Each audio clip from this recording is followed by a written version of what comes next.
welcome to the Riot City Rumble! I'm your host, James Dalton, and wow, what a show we have lined up for you today, and what a crowd. I just have one question for every single person here. Are you ready to riot? No, I think we can do a little bit better than that. Are we ready to riot?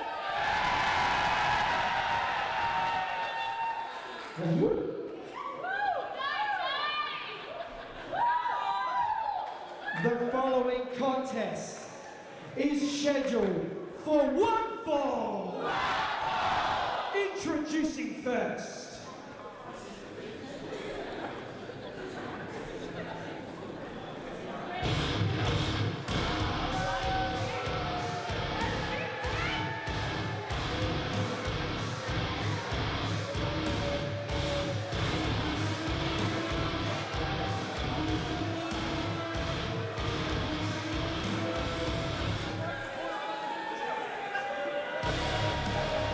Making his way to the ring, being accompanied by Jimmy C and RCW General Manager candidate, Dr. Richard Gouda.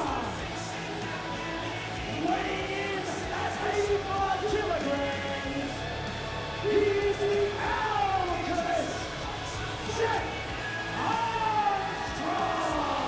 Residents of Riot City, welcome to the Riot City Rumble for 2024. I'm the historian Angus Ardesi, joined by Sean Thomas. Welcome aboard again, my friend. It is war's prize to take all vantage. So saith the Bard, and so saith us here in Riot City tonight.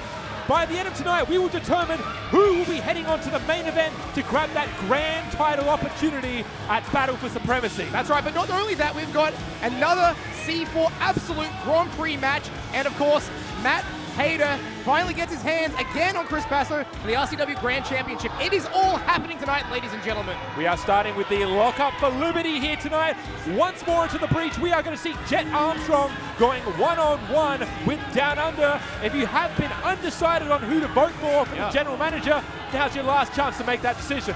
That's a great point. We've got the final stop on the campaign trail.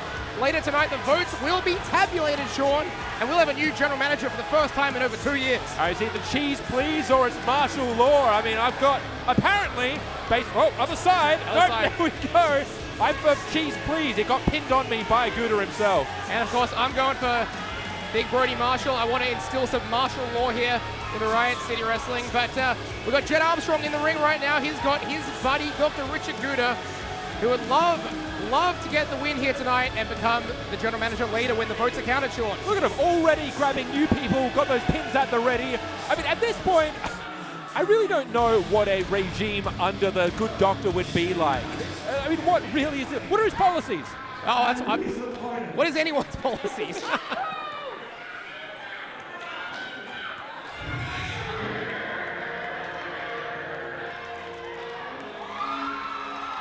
Great reception for Downunder. I don't know if we're about to see a policy so much as someone that just wants to really kick your ass at this point. Policy number one.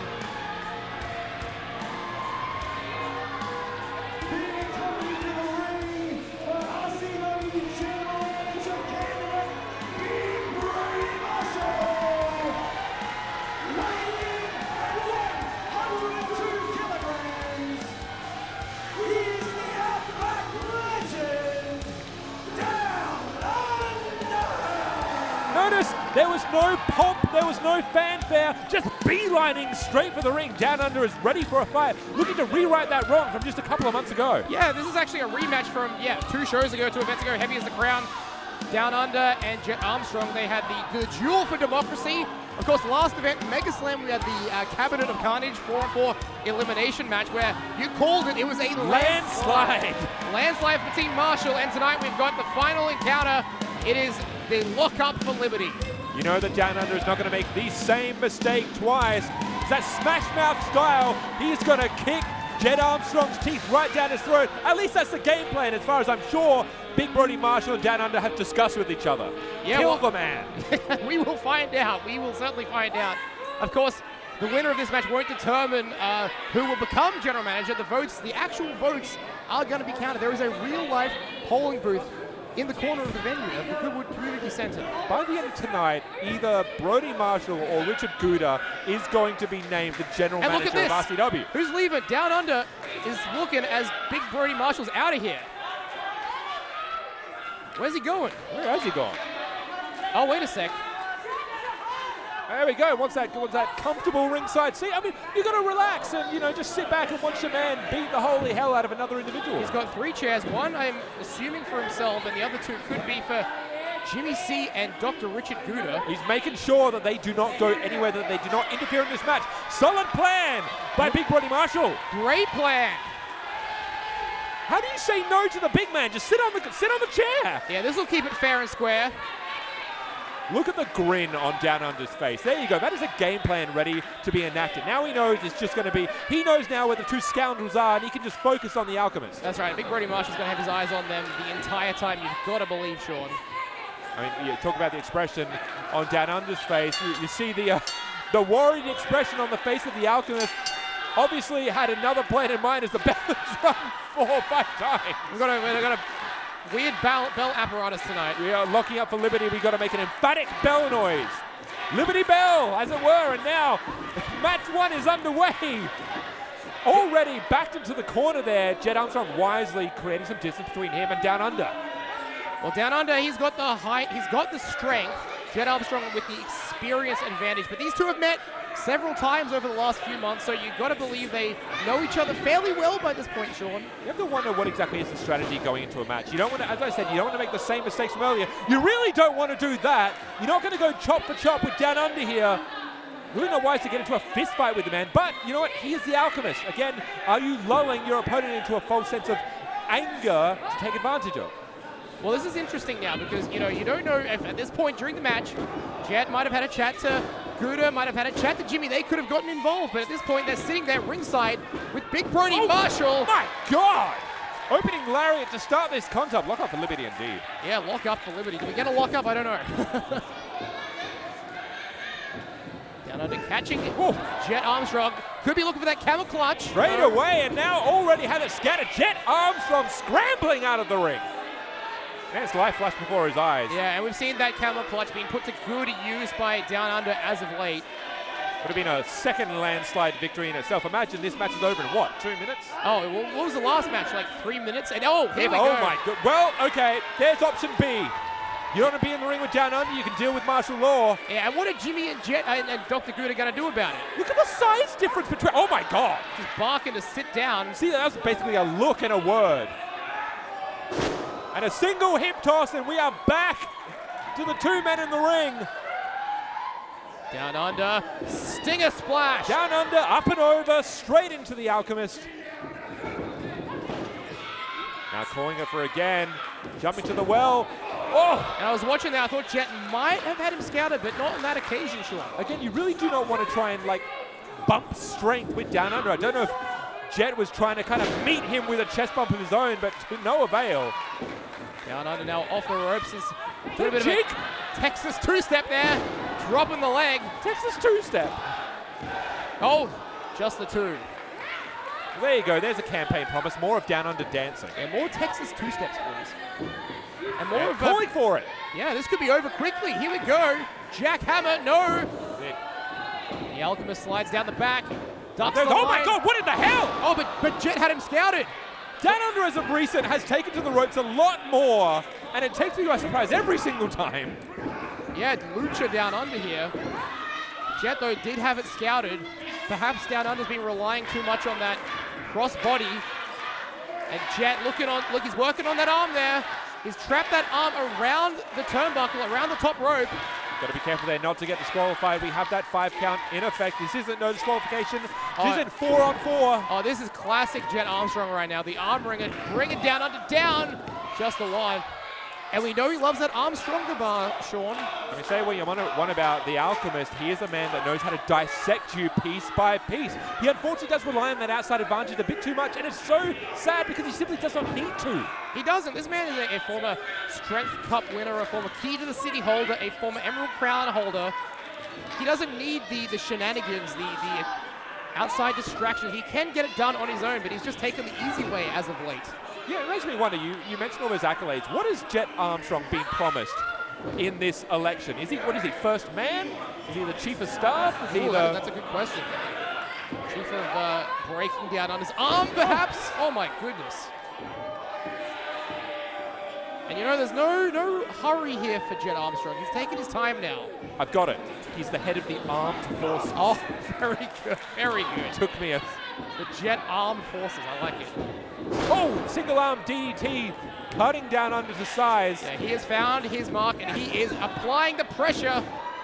I would love to be a fly on the wall now. If you look over, Brodie Marshall and Richard Gouda having a little, I don't know if it's a friendly conversation or snide remarks, but really I just want to be in Jimmy C's shoes. Well, it's interesting, isn't it? Because these two men made a decision together that we'd have the Riot City Rumble tonight. They made that decision. That's why tonight is the Riot City Rumble. They called it early. They wanted this to be done and dusted, over with. This is a political campaign that's going a lot shorter, and I, for one, am for it. Yeah, that's shorter right. campaigns. Absolutely. Downunder now is in trouble, but he's getting the crowd behind, trying to break the lock. Jett, though. And look, you pointed it out there, back to the arm once again, is really trying to weaken that left arm of Downunder. Yeah, the Armstronger bar has been used so many times to put away so many. It is a signature maneuver that Jett Armstrong just knows exactly how to set up for. It's like a shark smelling blood there. Jett Armstrong is just going on the attack, not just focusing on the one arm, focusing on both. Hold on now, Downunder reversing. And again, going for the springboard to the top rope. Oh my goodness! Was that a whisper in the wind? Downunder almost landing precariously close to the top of his head there. Did he almost land right on his head? That high risk, high reward. Yeah, caution to the wind. But look, it works. Jett Armstrong is also dazed. I was going to say the problem is Downunder seems to be in the exact same boat. I think he might have landed on his bad arm as well, Sean. Jett is also getting up before Downunder. It pretty much only bought him a little bit of time here. That right arm still working absolutely fine. Yeah, Downunder right-handed, of course, so not too much of a detriment when it comes to the striking game. Flip up and over. Good God, the anguish on the face of Jett Armstrong, I cannot imagine. That is farm, country-bred strength that Downunder has. Big pump kick there. Is that fine? You want to take away my left arm? I've got both my boots in my right hand. That's right, 4 limbs. Look for a headbutt. All right, Downunder now got to get back on control. He's had a flurry of offense, but now he's got to look for a game plan here to put Jett away, and I think he's going to go back to that jackhammer, Sean. No. Going for it, but again, has it scattered, looking for the... That's it, the Fujiwara armbar, not quite the... Got it, I was going to say, he hasn't quite got it into proper position there. No, the Armstronger bar has not been locked in correctly yet, but this is still a devastating maneuver, and this could be enough to break the arm of Downunder if properly applied.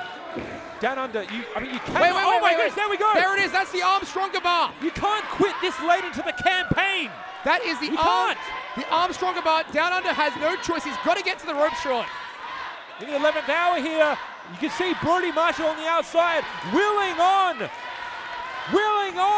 Downunder, get to the ropes, come forward. The fans here are just willing Downunder on as well. Listen to this. Do it for liberty. Come on, Downunder, inches away now, fingertips away. You can see how Jett has placed himself. There we go, there we go. Leveraging straight onto the back, forcing Downunder to use that much more energy and exertion just to get to the rope. Yeah, you're right, the hold has been broken, but how much is that taken out of Downunder? At this point, for a lesser man, it's only a matter of time before your opponent gets a victory at this point. And fair play to Jett Armstrong for pulling this off so far unassisted. That's it. I mean, Gouda and Jimmy C, butts firmly planted in their seats. I noticed that Brodie just keeps looking, making sure that these two guys aren't going to get up. I mean, would you trust them? Oh, hold on now. Spine buster! No! Spine buster from Downunder. Now following it through here. Downunder thinking, air crash. Lumping over for the victory, almost! just the 2. Wow. 2.5. I saw your hand resting on the bell there. That was a close one. Wait, straight into the camel clutch. Yeah, this is it. The camel clutch down under. He's got a favored submission, and this is it right now. Jett might tap. Dead center in the ring. Jimmy C and Richard Gouda. Wait. Jimmy C coming up onto the apron. Yeah, notice Brodie was concerned with what Gouda was doing. Now, Gouda up on the apron too. Brodie Marshall with ease, like a child, dragging Gouda off the apron. And Jimmy C's still up on there though. The threat has been momentarily neutralized. Hold on. Jimmy C takes one to the face. Well deserved. Wait a minute, hold on. Oh, the lights. What happened to the lights? 1, 2. No. 1, 2. Oh wait, there we go. There we have it. There we have it. It is. I would not have put it past the good doctor to have had paid off somebody to rig the lights that go off then, but it did not matter. I think you're right. I think someone's paid off the light tech here, but either way, Down Under victorious, the lockup for Liberty, and Team Brodie Marshall are now 2-1 in terms of these matches. I have to wonder, as I said, if you're undecided, where are you going? For martial law, or are you still on the cheese please train? We will find out later tonight. I am so excited. This really could go either way. I think it's been a fantastic campaign, equally run at times. But tonight, Down Under victorious on behalf of candidate Big Brodie Marshall. We know their personalities, we know their policies, and we know what they will do to ensure a victory. It's all for the future of RCW. Yeah, the future is really relying on this. Great win from Down Under. We move on, of course, because coming up next, it's the C4 Absolute Grand Prix. We've got another match. Round two. We've got the 2 front runners in Sigma and Snaxx. Whoever wins, if somebody comes away with a victory tonight, they ensure their place in the finals for the C4. That's right, it's high stakes here. Coming up next in the C4 Absolute Grand Prix. Let's give it up for Down Under! This next contest is a C4 Absolute Grand Prix match. Introducing first.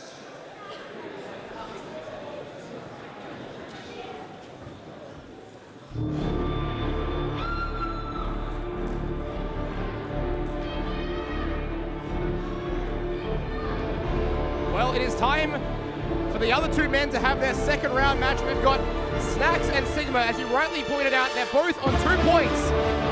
Standing in at 6'10", weighing in at 130 kilograms, he is the hero of RCW, Super Sigma. Now, Snaxx does have a victory over the current Emerald Crown in Vinny, but I have to wonder, can you still maintain that confidence against the behemoth that is Sigma here? A man who exudes confidence as his prominent personality trait. I don't know what I just saw there, something about a wind, an artificial wind, but yes, you're quite right. Sigma is just exuding confidence, and why not? He's one of the 2 front runners here. We'll have a quick look at the standings before we continue with this match. Sigma and Snaxx both on 2 wins apiece. They, of course, this is their second match. Vinny and Zach Sabbath, who have already wrestled 2 matches, only on 1 each.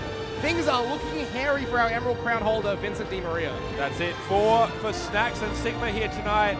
It is not even do or die. If you come out with a loss, this does not mean that you are out of the finals. You still have an opportunity. That's right. You have to know that both Vinny and Zach Sabbath are watching this match very, very closely. As Snaxx said earlier in the week, this match, he's got a safety net. And his opponent. But I wouldn't rely on that because you want to qualify, and tonight a victory will qualify you for the finals.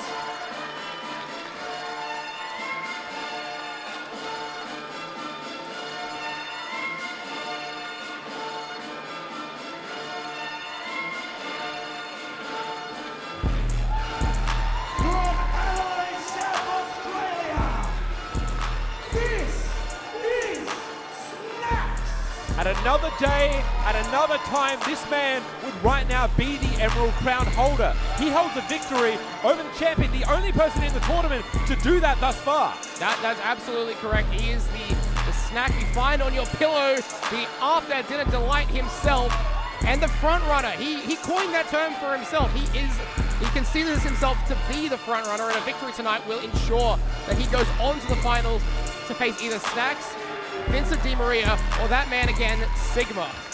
It is kind of crazy to take a look at the two people in the ring here. I thought Sigma was a giant specimen himself. Up against Snaxx, the height difference isn't actually that big. Snaxx is a tall man in himself. Yeah, he is a blue chipper if you've ever seen one. And Look at the poise. Look at the stoicism of Sigma. Just waiting in the corner, arms behind his back. Look, I think if there was anyone to beat Sigma, just looking at Snaxx and the confidence and the shape he's in tonight, I think it could be him. I don't think Snaxx needs to get rid of the football votes. He could get disqualified. Yeah, no, it's not a footy match. This is not Goodwood Oval. This is the Goodwood Community Centre. Here, he's sending a hand here. I really don't know. Again, it's hard to really trust a man like Sigma. I don't know if that's the wisest decision, but oh my God, like a light switch. Yeah, just the mood changes in an instant, in a heartbeat. Sigma. This match hasn't even begun yet. We haven't had an official sound of the bell here. Let's hope it sounds better this time. There we go, it is official now. Sigma versus Snaxx. We are in round 2 of the C4. I really need to draw attention once again, just that light switch of a change that Sigma goes from happy-go-lucky, the hero of RCW, self-appointed it seems, to this maniacal barbarian of a man. Here we go, counting along with Snaxx. But no, look at this. Powerbomb. Oh, Snaxx had it scouted here. And you know a powerbomb from that height, from 7 feet in the air, has got to feel just the worst. Lucky man, Snaxx having it scouted. Oh my God. Yeah, but look back, Sigma creating that tightness there, got the side headlock applied. And it is not pretty. It's like an animal just scratching and clawing for the head of Snaxx there. And there's that thumbs up again. What is that all about, Sean? It's either the man has some issues or it is a monumental tactic.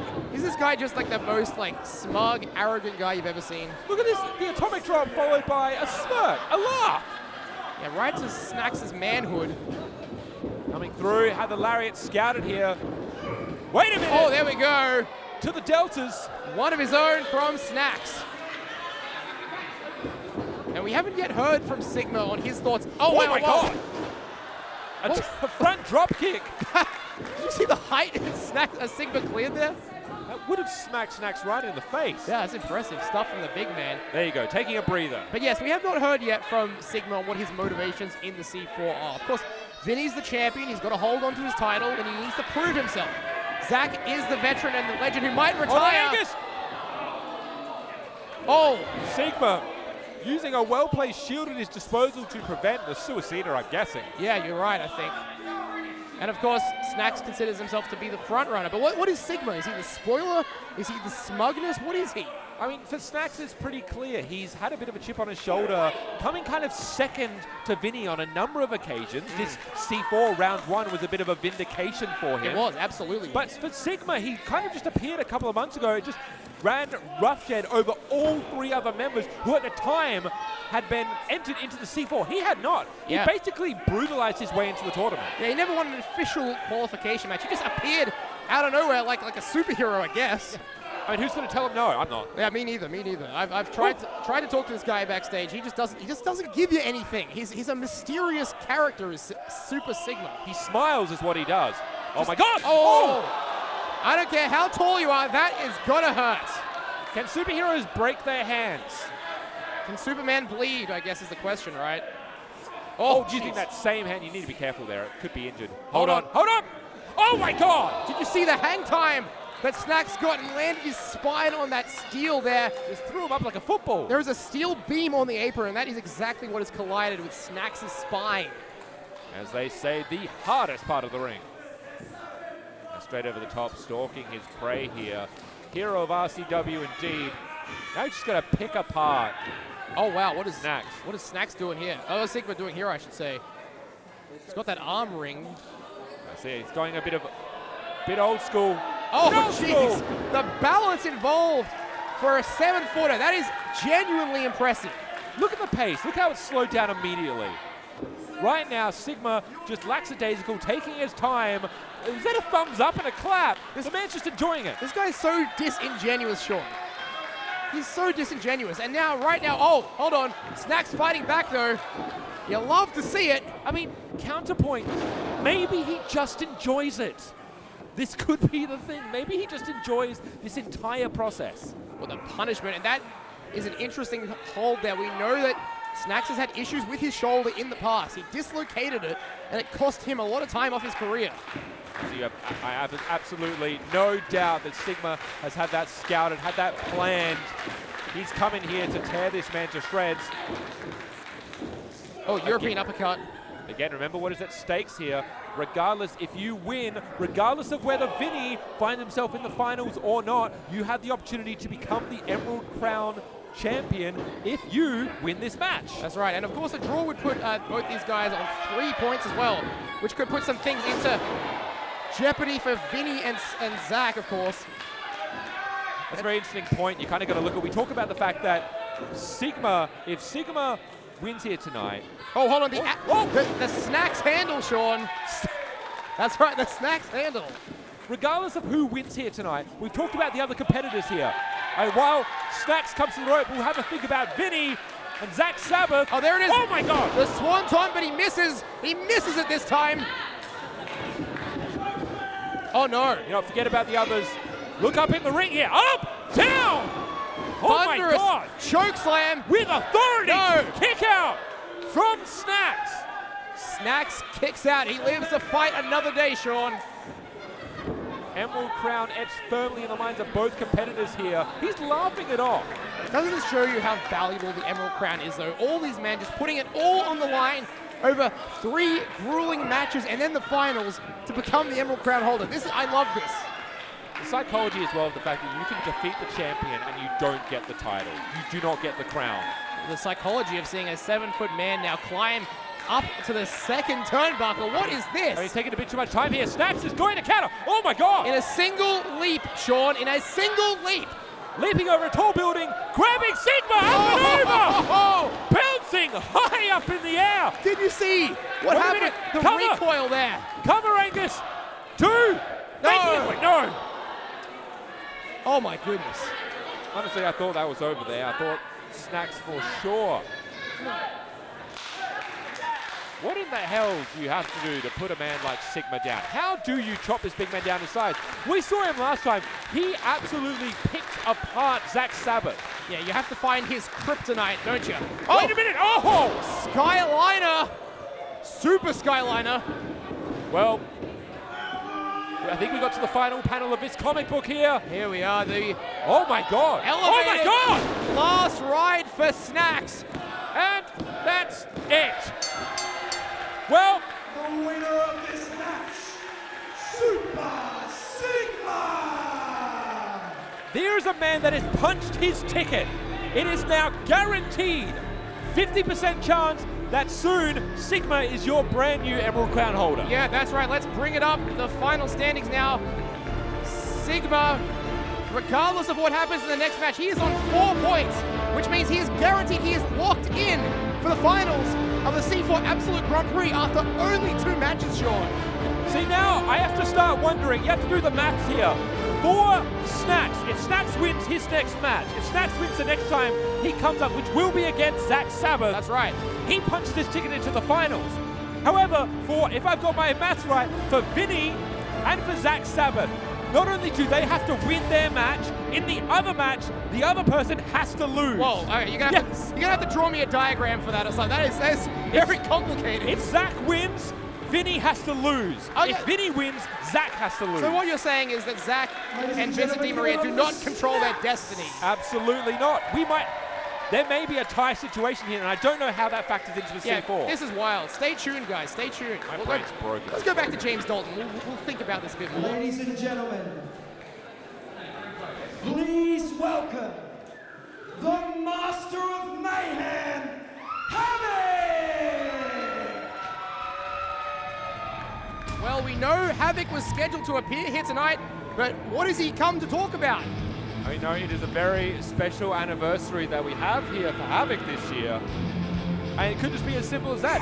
This is a big celebration of the Master of Mayhem himself. Well, great reception for the Master of Mayhem, and he's coming out here on the eve of his 25th anniversary in professional wrestling. And for those of you at home, that means he started in 1999.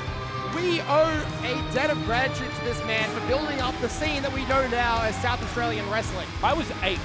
I was 8 years old when Havoc began his professional wrestling career.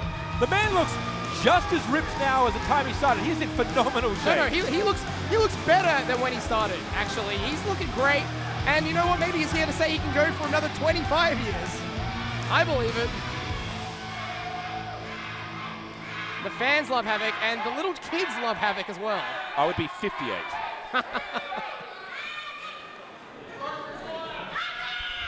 In October 1999, I made my pro wrestling debut. And fast forward to 2024, in October this year, I hit my 25th anniversary. Crazy milestone. Now, over all these years, I've seen Australian pro wrestling grow and evolve. We've got fantastic representation overseas, including people from right here in Adelaide. We have an amazing next generation coming through, some of who hadn't even been born when I started doing this. And to see how far Australian pro wrestling has come over the last 25 years means more to me than anything I've achieved in my career. It is, isn't it? Time to perfection. And honestly, we owe a big thank you to all of you for your support, because Australian pro wrestling just wouldn't be where it is today without all of you. So sincerely, thank you.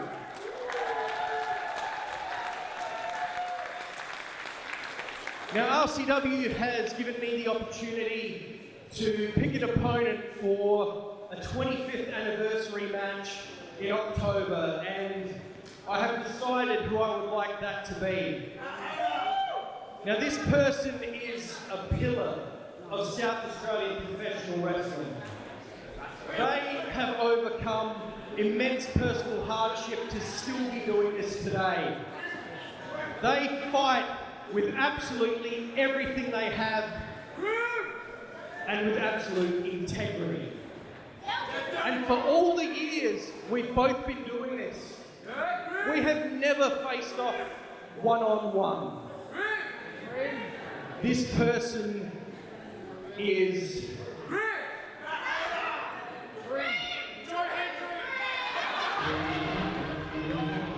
Oh, who is this?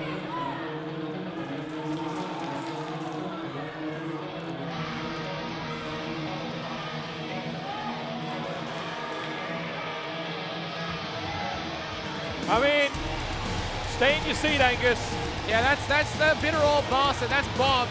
I'm not sure that's who Havoc was referring to, but I guess technically this is correct. I don't think I've seen a Havoc and Bob or a Havoc and Kayatoa one-on-one match. yeah, me neither. I'm not sure which he was referring to, Bob or Kaitoa, but nevertheless, we have someone answering the call, it looks like. Well, thank you for the kind words. Because obviously you mean me.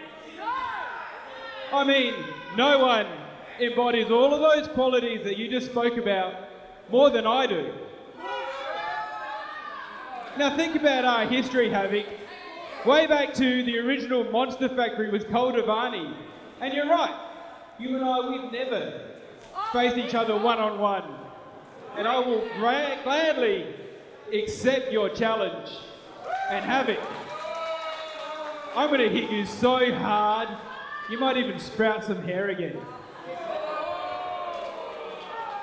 Well, that was uncalled for, I would say. Just be careful. Well, Bob, you obviously weren't listening, were you? Because you were none of those things. And quite honestly, you never will be.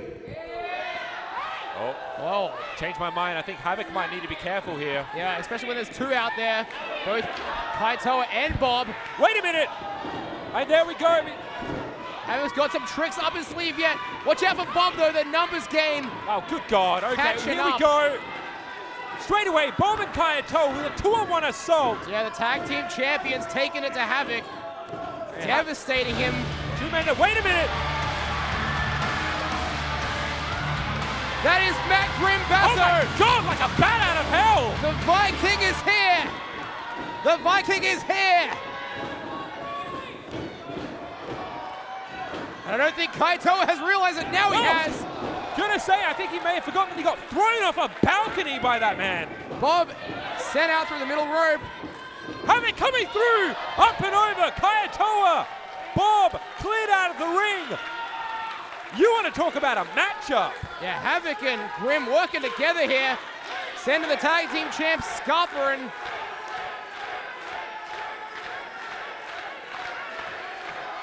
A great reception for the Viking Grimm.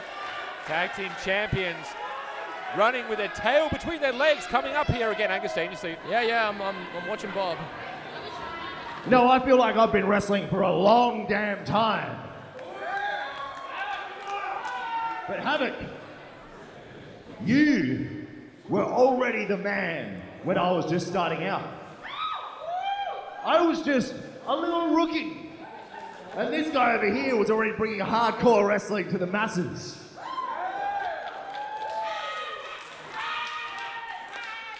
And you know what? I think you can ask any of the guys out the back and they'll all agree. You, sir, have been the man for 25 years since. He absolutely has.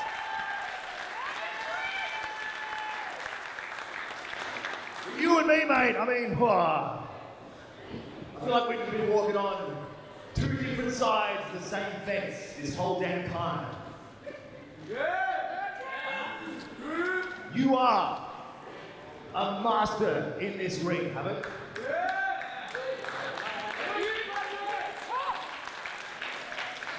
But these ropes, mate, these ropes know my name. So, you're still looking for that special match. How about it, huh? For the first time ever, let's go to war. Wow. And the gauntlet has been thrown down. Master Mayhem picking it up. Havoc accepts. At some point, we will see Havoc and Grimm. What a dream match. There we go. There's one way to celebrate 25 years. Sean, you can't overstate how significant that moment is. These two are icons, are legends in this state who have never touched before. It's hard to fathom the way that some people are just like two ships that pass each other in the night. Never to me. We now have an opportunity. It's only taken 25 years for it to happen. And finally, a dream match in RCW. And look how happy Havoc is about that. That is a milestone achievement for him. 25 years, a match with Grimm.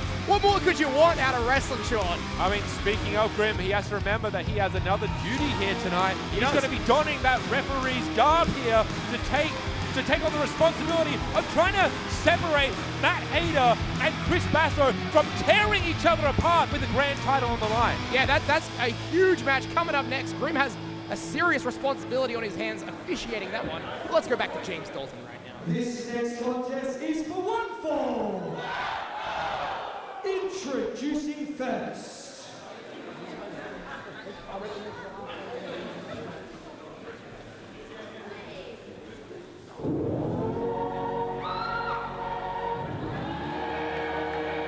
And just an audible groan from the crowd when they hear this music because it signifies the arrival of the old guard. Weighing 107 kilograms, accompanied by Rosenthal. He is the chaplain of the old guard, the muscle mercenary. This is Dean Brady. let's just run back the last couple of months here. Heavy as the Crown, he sent his sister packing out of RCW. Just the other month here at Mega Slam, he took on the champ, Nick Armstrong, came away with another victory. You want to talk about the muscle mercenary? This is the momentum mercenary. Oh, the momentum is unstoppable right now for Dean Brady. Tonight, he has Banjo Powers firmly in his crosshairs, looking to redeem, I guess, what he thinks is an unfair, the fact that Banjo was able to even challenge Chris Basso in the first place. And then later tonight, he'll be in the Riot City Rumble, and we know what this man can do in Rumble matches. He won it in 2016, and he's almost got the record for the most eliminations and the most time ever spent in Rumble matches. This guy is a legend of the fight game right now, Sean. Yeah, Dean Brady, you are absolutely on top of the world here. There's a reason why you have Ben Rosenthal on the outside, why you have the old guard printed on your back here. He has been appointed, hand-appointed by the old guard to represent them. Yeah, that is absolutely correct. But this guy, I would pick him to represent me any day. It's hard to disagree with you.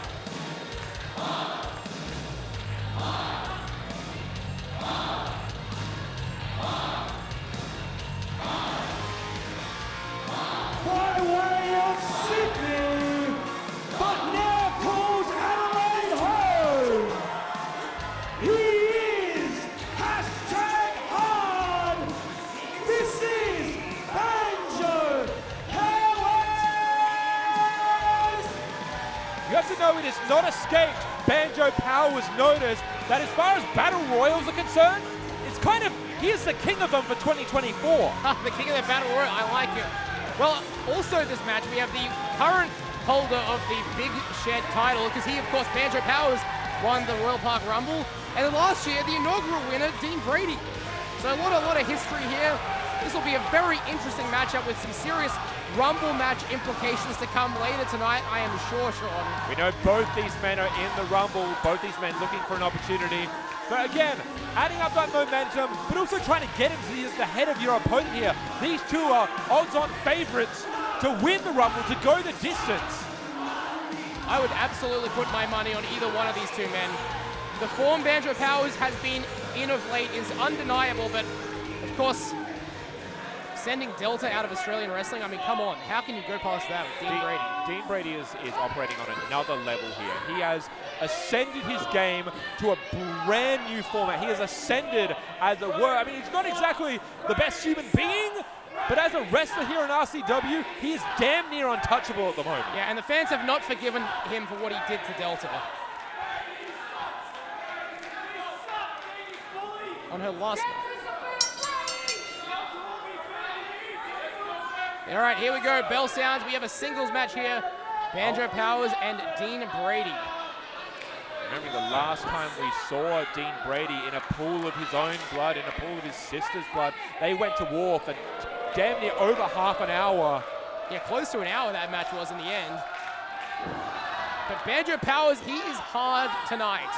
And he came so close to defeating Chris Basso. If it wasn't for Violent Blitz, Banjo Powers would be our grand champion right now, Sean. He'd be our hard grand champion.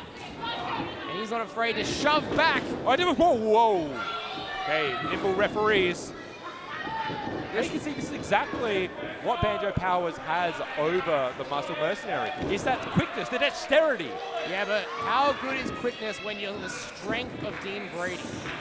Exactly. The man has executed feats of strength that I have not seen anyone else in Riot City even come close to accomplishing. You know, this man can bend a full steel bar over his neck. A full steel bar. Unbelievable strength in Dean Brady. He can literally kick his sister out of this company. That's how strong he is. Yeah, that's mental toughness as well, Sean. Not just physical toughness. See, it's kind of the unfortunate side effect of being a part of the old guard is that emotions go out the window, and you're really at the whim of that rat on the outside, Ben Rosenthal, and of course the grand champion, Chris Basso. Nice lucha libre stylings there from Banjo Powers. And the fans have caught on. They know Banjo is hard. Banjo Powers, of course, taught in the ways of lucha libre by Bandito in Mexico. You have to You have to wonder as well, as much skill and as much experience as someone like Banjo Powers does have in that style, you also have to have eyes in the back of your head. Let's not forget the elephant in the room, Violet Blitz. Yeah, where is she? She could be anywhere tonight. We have seen her show up at the least opportune times for Banjo Powers. It's not too long ago that those two were a tag team, unfortunately, for whatever reason, and Violet still hasn't explained herself. I do not understand what has gotten into her head and why she has such a vendetta against Banjo Powers. Yeah, she broke up the party powers, and now Banjo, he became hard after that. It really toughened him up. We'll see how well it is tonight. Hold on. That's it. Wait a minute, Dean. Brady has it scouted, but again, I mean, both these men seem to know each other's arsenal so well. Oh, Hurricane Rana! Beautiful Hurricane Rana, sending Brady out of the ring. Jesus, flipping and flopping all over the place. Team Brady hung up on the apron. His momentum carrying him all the way. Banjo now up. Hold up. Angus, up. Beautiful flying clothesline. Dirty, brutal clothesline to the outside. Now Banjo feeling the power, as it were, of the crowd, willing them on. And we got Ben on there. Ben needs to get out of the way. Oh my God. Wait, Cazadora on the outside. Oh, no! careful! No! Onto the steel barricade, Sean. Wheelbarrow guillotining him onto the mat. Oh! My God! Hard into the apron. We've spoken how hard that is. Banjo, I don't care how hard he thinks he is, there is no way he can withstand that. It's not exactly something you get taught either. How do you sustain a head blow to the side of the ring? That's right, blunt force trauma. He's just taking his time here. I mean, why wouldn't you? That's right, these two men, they have to be very wary, because later tonight, in our main event, they will be in the Riot City Rumble match. That's it. The longer this goes, the harder it is for you to. I mean, the Rumble is an endurance game. There's no way about it. Even if you do have a later number, there's still a potential of more people out there that you have to deal with immediately. And can you imagine if Banjo Powers drew #1 in that match? Just after this hellacious beatdown he is receiving from Dean Brady, there is no way he could be 100% for the Riot City Rumble later tonight. But also, I just don't understand what exactly is the old guard's plan here. Because Dean Brady has entered himself in the Rumble. And by the end of tonight, Chris Basso may still be the Grand Champion. Are we going to have a Dean Brady title match against his own old guard member? We saw how that went last year. That's right. Nick Armstrong, of course, last year's Rumble winner, still a member of the old guard when that happened. Chris Basso made him sacrifice his spot, and we saw how Nick Armstrong denied Chris Basso, but now it's Banjo Powers denying the victory for Dean Brady. Very simply put, the Grand Champion, Chris Basso, will not suffer any threat to his dominion over RCW. He believes himself the ruler, the cornerstone, the man who built this from the ground up, and that is true. However, it is permeated throughout the entirety of this company under the guise of doing what's best for the future of the company. Well, what's best for the future is Banjo Powers, in my opinion. This young man has shown so much heart, grit, and determination, but right now it's just getting snuffed out by the muscled mercenary. This is the thing, is that I've always felt that Dean Brady, who has him hoisted up, looking for that F5. His sister's F5, let us not forget that. Coming through. Rolls through now. Wait a minute. Could be that 3 count straight. Oh, and Ben was worried. Ben Rosenthal was worried. There, has that insecurity scouted. And this is the thing, Dean Brady in his own right is a phenomenal athlete. We knew that from the time that he was even not too long ago, the RCW Tag Team Champions with his sister. We know how great he is. The fact that he has felt the need to align himself with that bald idiot. The Goblin Rosenthal you're referring to, I believe. And no. Hard backbreaker now by Dean Brady. He's just skulking on the outside. Just like a ugly vulture. Rosenthal on the outside, just stalking his opponent. Always there. I mean, why is he even out the ring? Yeah, I don't know. We know why. I mean, we know why, but I don't know why he's allowed. Every time he comes out there, something bad happens. Fans getting right behind Banjo Powers now. He needs to fight back. He needs to create that separation, allow himself a chance to capitalize, but Dean Brady says no. Dean Brady says absolutely the hell not. And now placing Banjo where he absolutely does not want to be. Well, that's a tree of woe if I've ever seen one. Just stomping right into Banjo Powers. He really needs to be careful not to get disqualified at this point, although that might be what's best for Banjo at this point. Again, for both of these men, the longer this match goes on, the harder it is going to be for them to get a leg up in the Rumble. Just ice-cold blood running through the veins of Dean Brady right now. This guy is just sinister. He's taking his time, and he's making Banjo hurt. Running knee to the midsection of Banjo Powers. Again, we've talked a lot about the Grand Championship match that is taking place. We know! Hold up! Hold up! Wait, Banjito! He got the Banjito unconventional method for sure. How in the hell did he have that scouted? And Banjo on the offense now. This is 1-2 combination. Yeah, this is his best chance right now, Sean, to create some momentum here, like you said. There we go. That is exactly what you need to do.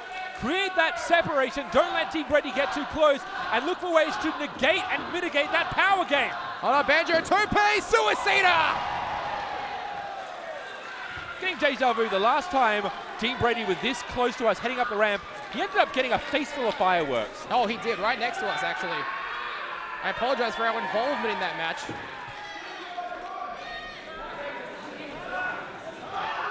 Ben Rosenthal keeping a respectable distance from the action, at least for now.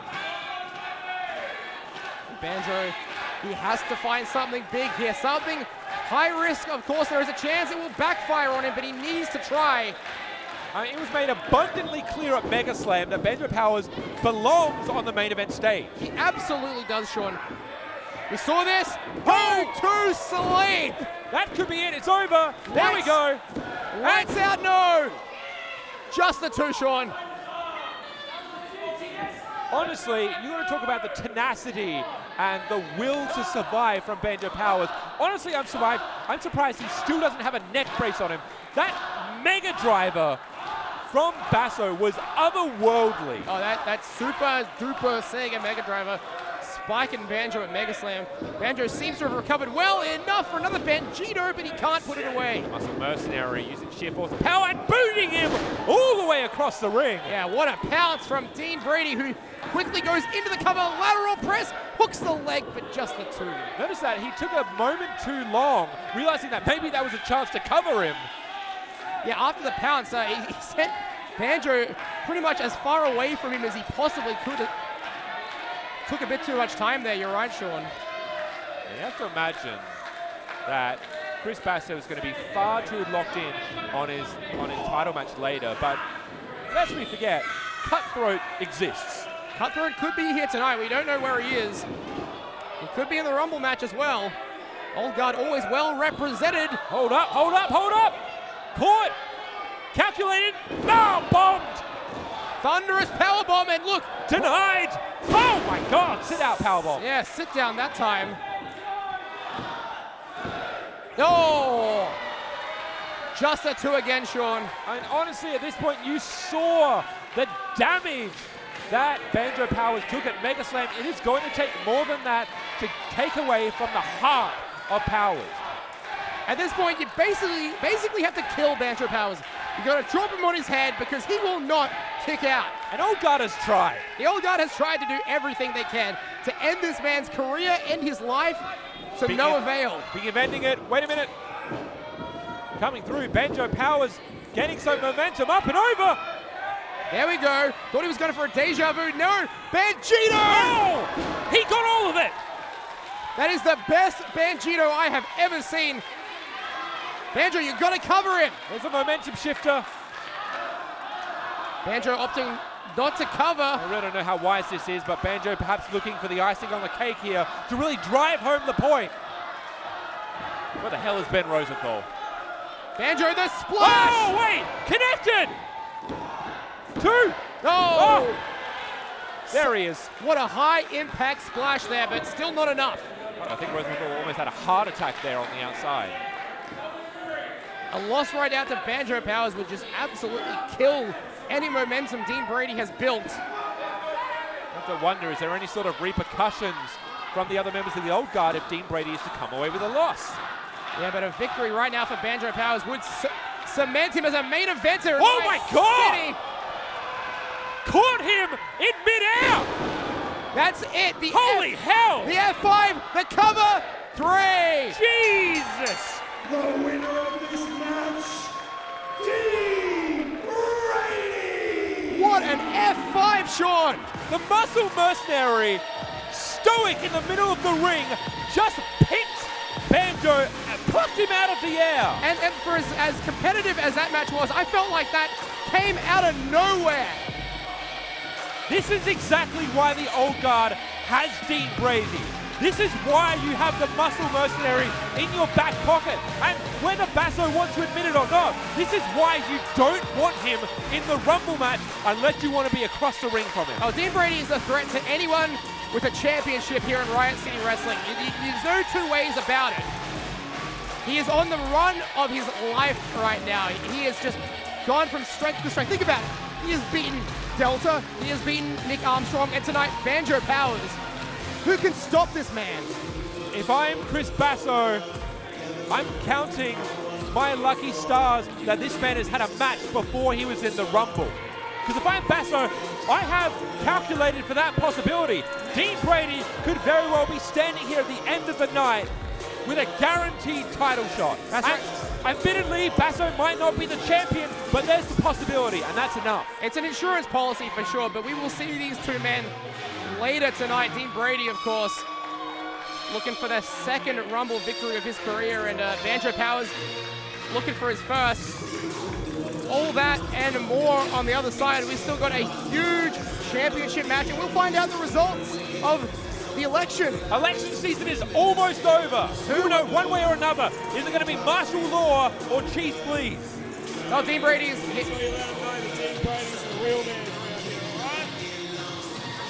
all right. Dean Brady's the real man around here. I've heard it loud and clear, but... And on that note, we will see you on the other side to find out who our new general manager will be.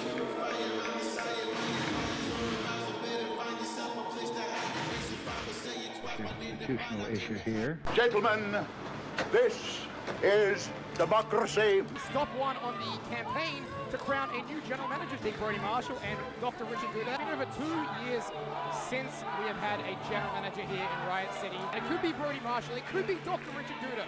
Jett Armstrong, a member who's very closely aligned with the Doctor. Downunder, I think, honestly, is just here for a good old-fashioned fight. Ask not what your country can do for you.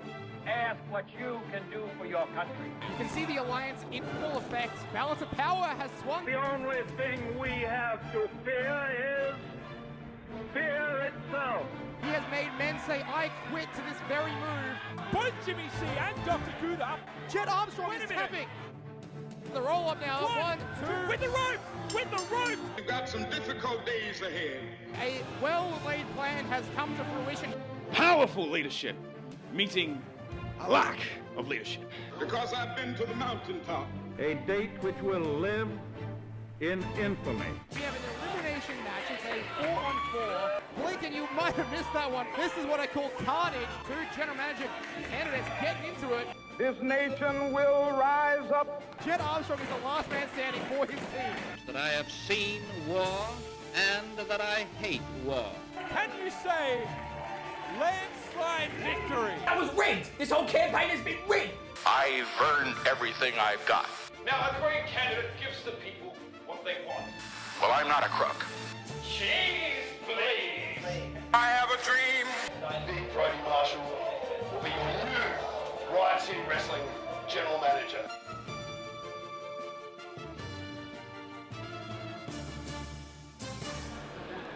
Ladies and gentlemen, it is now time to find out the results for the RCW General Manager election!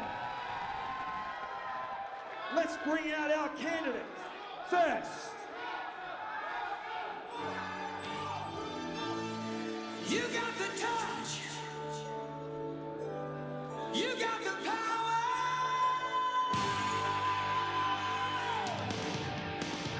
Yeah! Dr. Richard Gouda! Dr. Richard Gouda from the Alchemy Alliance Party. Potentially soon to be GMRG, GMDRRG. I don't know. That's General Manager Dr. Richard Gouda. That's too many letters there, Sean. Too many letters. Well, Dr. Gouda, he ran a pretty good campaign, you got to say. There was a few stumbles, like the Cabinet of Carnage. And the Lockup for Liberty. Lockup for Liberty just before, but you know what? He picked a pretty good person to represent him in Jett Armstrong, and we'll find out if tonight he has got enough votes to become the new general manager. I gotta say, when you put him up against Brodie Marshall, you've heard the phrase, right now Richard Gouda has the confidence of a much taller man. Well, you have to have the confidence of a near 7-footer if you're running against big Brodie Marshall.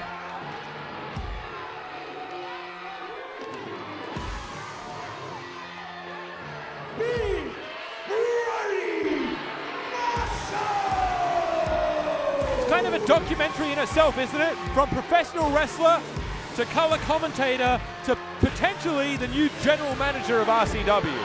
Yeah, big Brodie Marshall has really done it all here in Riot City Wrestling, and the feather in his cap becoming the general manager tonight would be just something that I personally would like to see, and I think the fans in attendance might be with me on this one. I mean, time is now, right? No more lockups, no more landslides, no more sleeping bags, just one election result. No more buttons. Just taking a straw poll here. The fans seem to want martial law. Ladies and gentlemen, what I have in my hand here is the vote tally. Here we go. Let's start with big Brodie Marshall. Can I get a drum roll, please? We have a drum roll? We do have a drum roll. The fans. 300 strong. You have tallied 389 votes. Oh my God. That's a pretty big number there. I'm not sure what the total pool is of electors, but that's pretty high, I think. Hefty sum. Dr. Richard Gouda.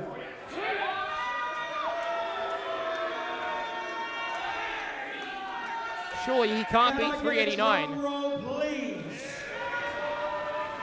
Here we go, moment of truth. Dr. Richard Gouda. You have tallied 389 votes. But that's the same number. Has he read it properly? A draw. How do they both have the same number of votes? That is statistically, astronomically impossible. Not impossible, just improbable. Yo, I mean, yeah, don't do James Dalton dirty. He just read the numbers. first day on the job, he's got a hard. Oh my, okay, we need to be, well, we don't want to devolve into another lockup here. No, we want to stay at democracy. We do not want this to become some kind of mob mentality. All right, problem. Don't push big Brodie Marshall around. He's at least twice your size, Dr. Gouda. He really needs to stop. Oh my God, okay, well, there we go. Martial law is in effect one way or another. Hold on, what just fell out of Dr. Gouda's suit jacket? Is that a bunch of red? And red means Gouda. Did he stuff the ballot box? Has this election been rigged, Sean? Is this a genius plan by Dr. Gouda? Are they saying genius or cheater? They are saying cheater. Dr. Gouda has rigged the election. And big Brodie Marshall won't stand for it. Oh my God, wait. The powder. Pocket powder. Pocket powder from Gouda. Hold on, wait a minute. Here comes the cavalry. So let me get this straight. Even with Gouda cheating, it is still a draw? I guess. I mean, I don't think we can prove otherwise. I mean, oh my God. Downunder is here. Downunder is here. We could be seeing a repeat from just earlier tonight. So it is still unclear who our GM is. Brodie Marshall's been temporarily blinded. Nope, the man is pissed and he's asking for a microphone. Oi!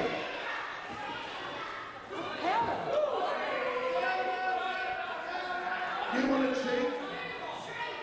Let's sort this out. A much better way than shitty votes. Shut up! Battle for Supremacy. Gouda. It's you. It's Jett Armstrong. It's Downunder. And it's big bloody Brodie. Whoa! In a match to settle the score of who is the GM of Riot City Wrestling. When was the last time that Brodie Marshall was in a ring competing? Get training, bitch. Wow, there you have it. The terms have been laid out. Battle for Supremacy, 4 months away. We will see Big Brodie Marshall and Downunder versus Jett Armstrong and Dr. Richard Gouda. The campaign continues, question mark? Well, tonight we thought we would see resolution, but we have just found out that one of the biggest legends in Riot City Wrestling could be returning to the ring, Sean Thomas. My understanding is that there was a couple of ways that this could go. I didn't really have in my notes here, return to the ring, Big Brodie Marshall. That wasn't really on my list of possibilities. No, me neither. Who would have thought? Big Brodie Marshall. He says, if it's gonna be done, I better do it myself. You poke the hornet's nest. We got a cheater. I mean, call him a cheater, call him a genius. Either way, he has now incurred the wrath of Big Brodie Marshall and Downunder. But what does this mean for the next several months? Who's in charge until Battle for Supremacy? Chaos is. Chaos reigns supreme in Riot City. But right now, we have a huge championship match. Wow, what a matchup that will be. But now, it is time. The following contest is for the RCW Grand Championship. That Chris Basso has firmly rented out space in Matt Hayter's head. This is going to be one for the history books. Matt Hayter has always believed himself and has always backed up the fact that he's one of the best. Look at Chris Basso. He is in the shape of his life. High stakes, high pressure situation. They've teamed for several years. They know each other like the back of their hands. A violent, brutal affair between these two. So much hatred, so much emotion. Chris Basso is not messing around here. Just the rage in Chris Basso right now.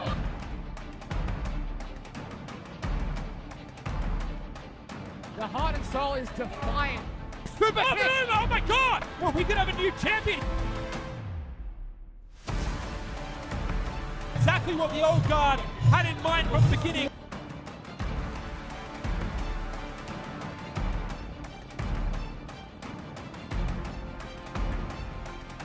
These guys are going at it. And the locker room is emptying. This is mayhem. Fans want them to fight. Here we Wait go. a minute. Matt Grimm Basso is here. Somebody who has a lot of questions that need to be answered. 2 months ago, I took some time off. And what happened? You took my goddamn key to the city and made yourself king. That was my key. That was my charge.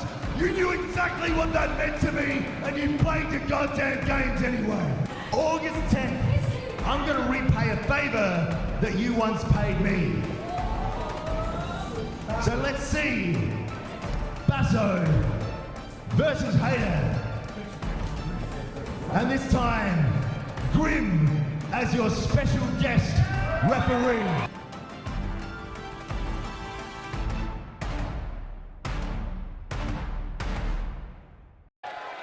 Introducing first, the special guest referee.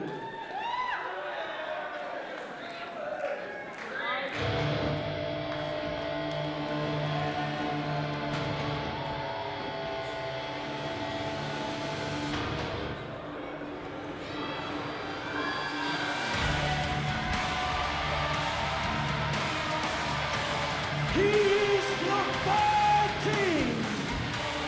He is Matt Grimm Basso.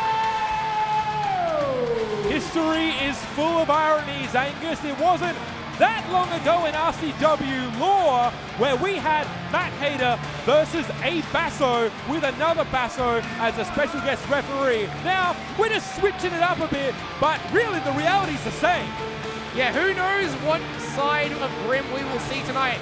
We know that his brother Chris Basso stole that key to the city and used it to become the Grand Champion. Does not sit well with Matt Grimm Basso, but who knows, will he call this one down the middle, or will his bias against his brother overcome him, Sean? I mean, it's what Basso said, it's what Chris Basso said. He will respect the bigger picture. What does that mean? And how does Chris Basso know that? How does Chris Basso know that Matt Basso will respect the bigger picture?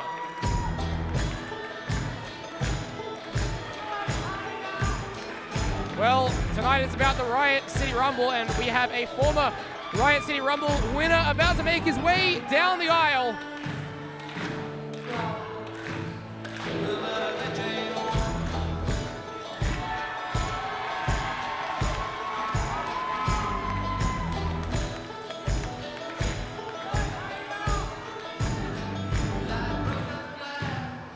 It's been an interesting journey for Matt Hayter over the last couple of months.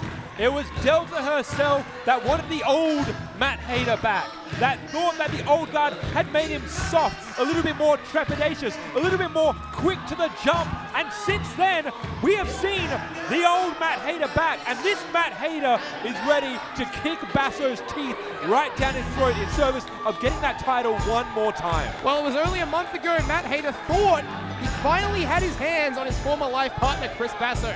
That match, of course, interrupted by Cutthroat, interrupted by the old guard. But as luck would have it, Grimm would step in and Matt Hayter would find himself with another opportunity to get revenge over a year and a half in the making against our grand champion, Chris Basso. I still don't understand the logic, the game plan here. You stole the key to the city from your brother, from this giant of a man, this phenomenal specimen. A, you expect it to be okay with it. B, you expect there to be no ramifications. And C, you think you're going to come out of this match here unscathed? I don't understand what Chris Basso's game plan is going forward. Oh, I don't think anyone is going to come out of this one unscathed. I think even with Grimm there to call it down the line, this will be a very physical affair.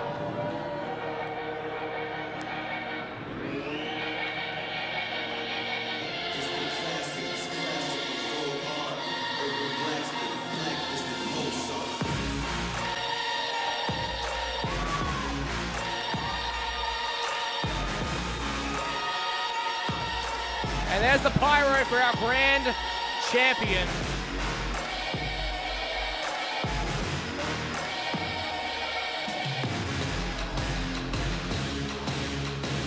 As if this guy needed more of an ego boost. And look at that. The Goblin Benjamin Rosenthal once again accompanying the grand champion here for his title match against his former life partner, former World Class Egos member, Matt Hayter. And you understand completely why there is the biggest damn smirk on the face of Ben Rosenthal. We already have one etched onto the blackboard for the old guard. Dean Brady, just earlier tonight, took out emphatically Banjo Powers. And that's huge too, because we know the friendship that Matt Hayter and Banjo Powers have. I am sure that Banjo is healing up. He is looking forward to the Rumble match, but if Hayter gets in trouble tonight, there is no guarantee he can count on Banjo Powers. Talking about things that we can count on here, I think the one thing you can count on tonight is, at least to some extent, this is not going to devolve into the same sort of chaos that we saw at Heaviest the Crown. This is exactly why we have the Viking here with us tonight, to ensure that this stays Matt Hayter versus Chris Basso.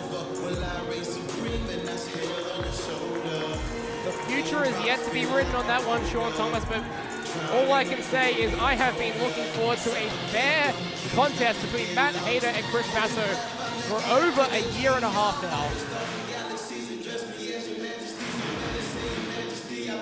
There you go, you see right there around the waist of the cornerstone of RCW is what it's about. That RCW Grand Championship on the line. All right, let's throw it down to James Dalton for the official in-ring introductions.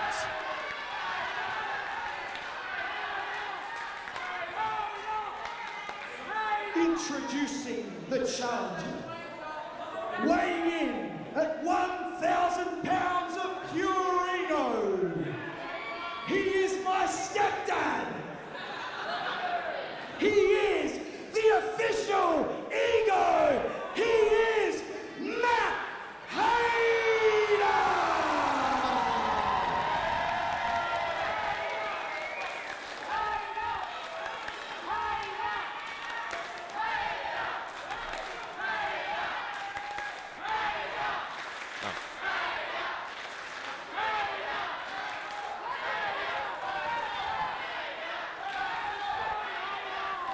Introducing the champion. Just like that scene there, Wookie. You don't introduce the champ.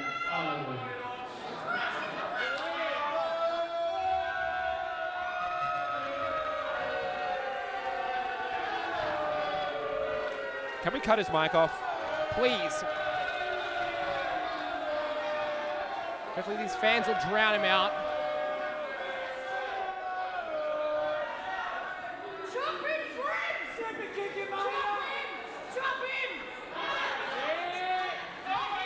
You're all being very rude. Introducing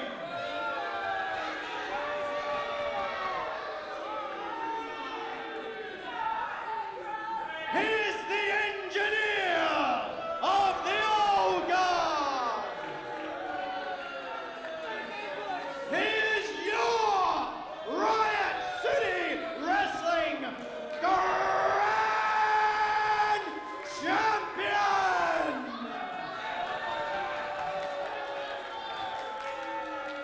Weighing in at 105 kilograms, standing at an amazing 6'1".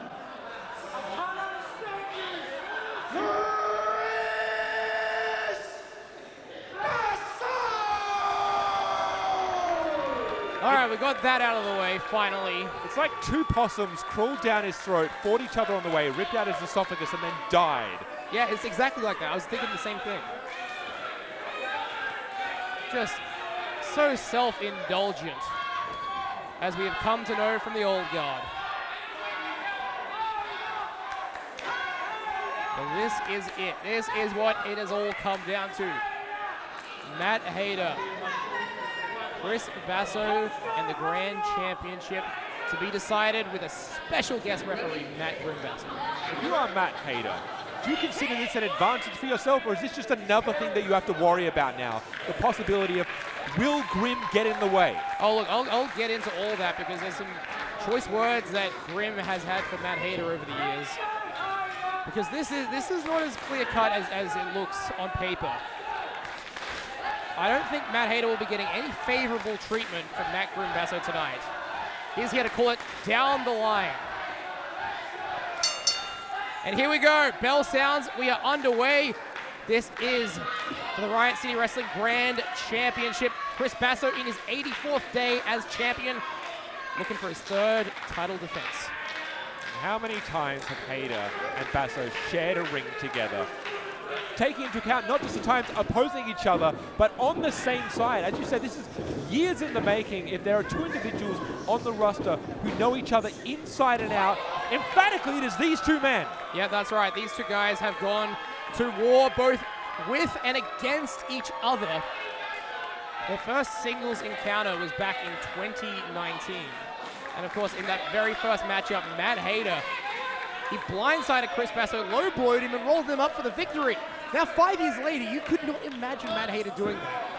And this is the thing, it's something that Basso has made abundantly clear. Chris Basso, that is. He said the words, when has this ever not been personal? And it forces you to retroactively go through everything that these two men have been through together over the past few years. Was it all fake? Was it all phony? When was the time? Because he said it was very, very early that I was sick of Matt Hayter. Well, he might be saying that, but I'm sure his actions speak otherwise.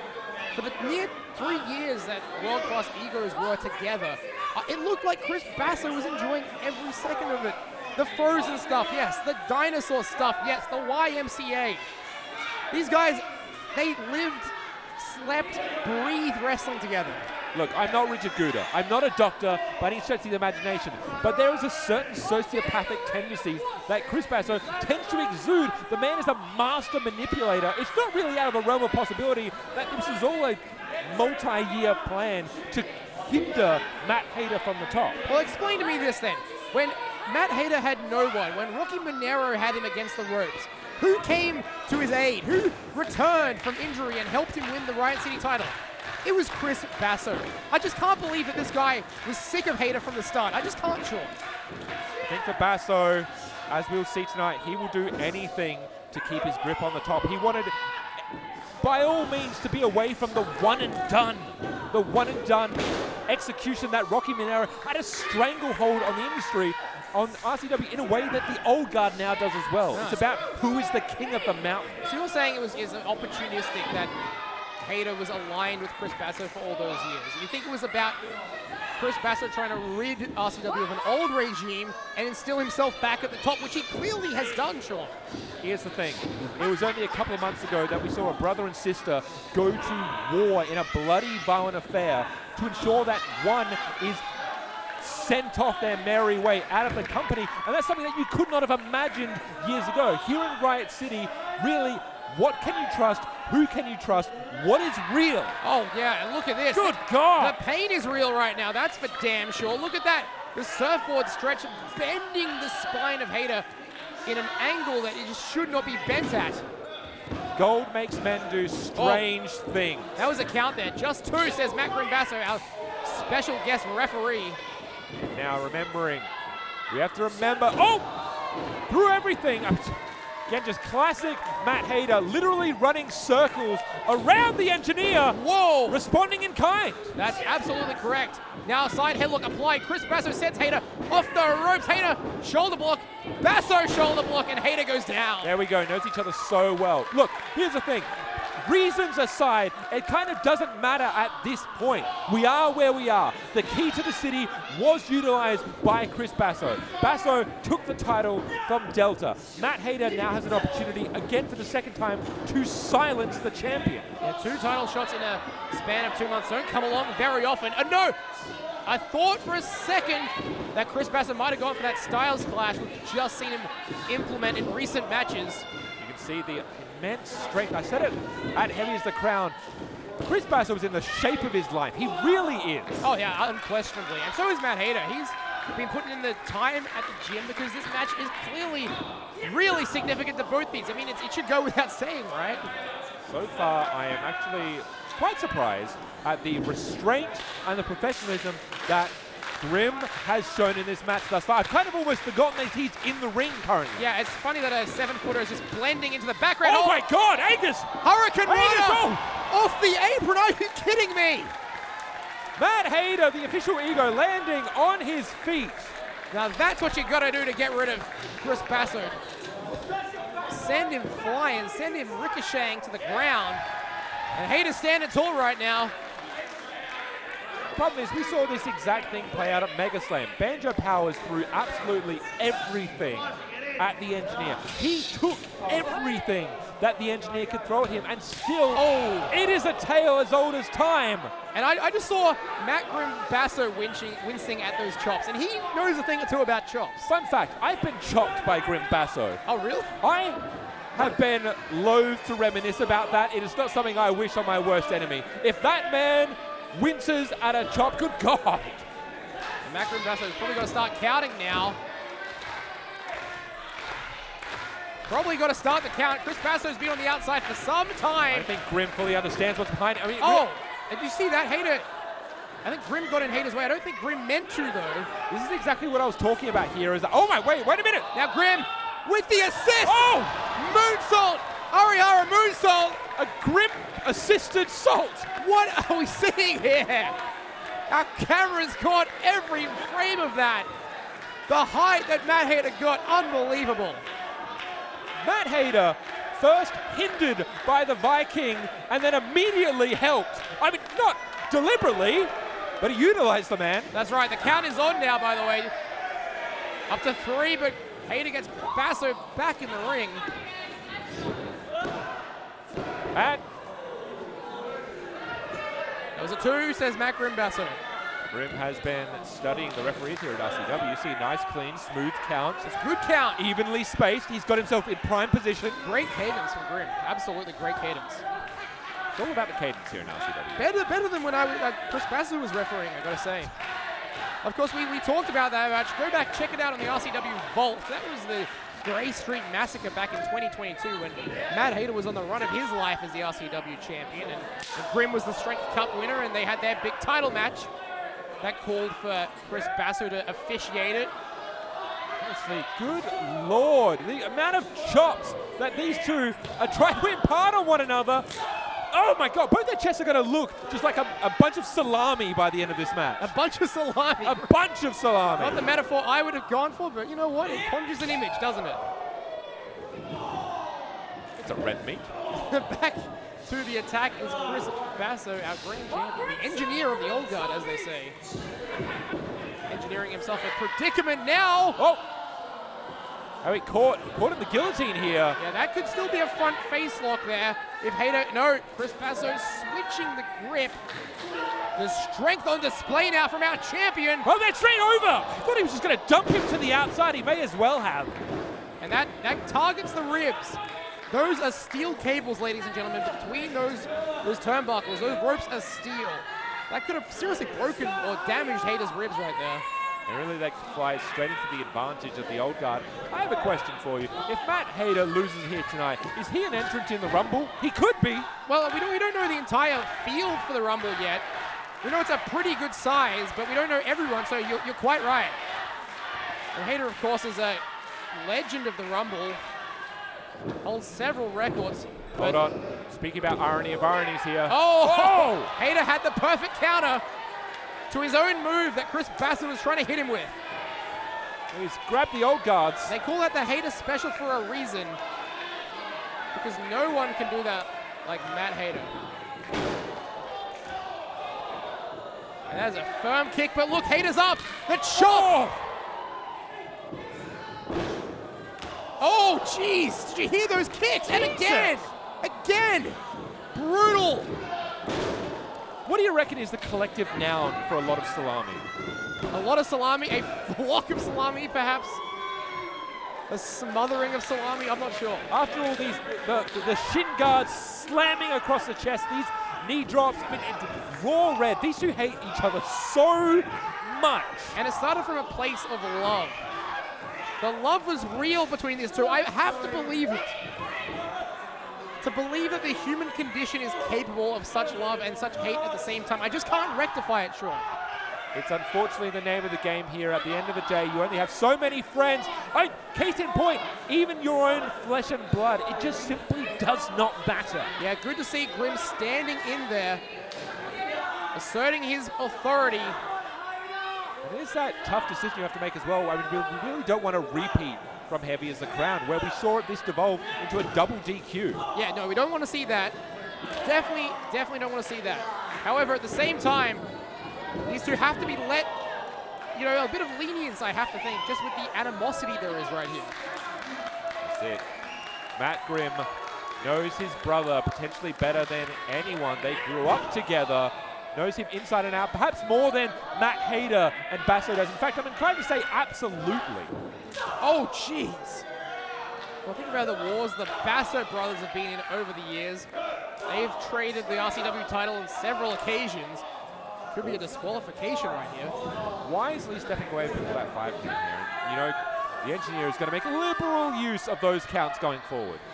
Anything to give himself an edge. Oh, sure. That's absolutely correct, Sean.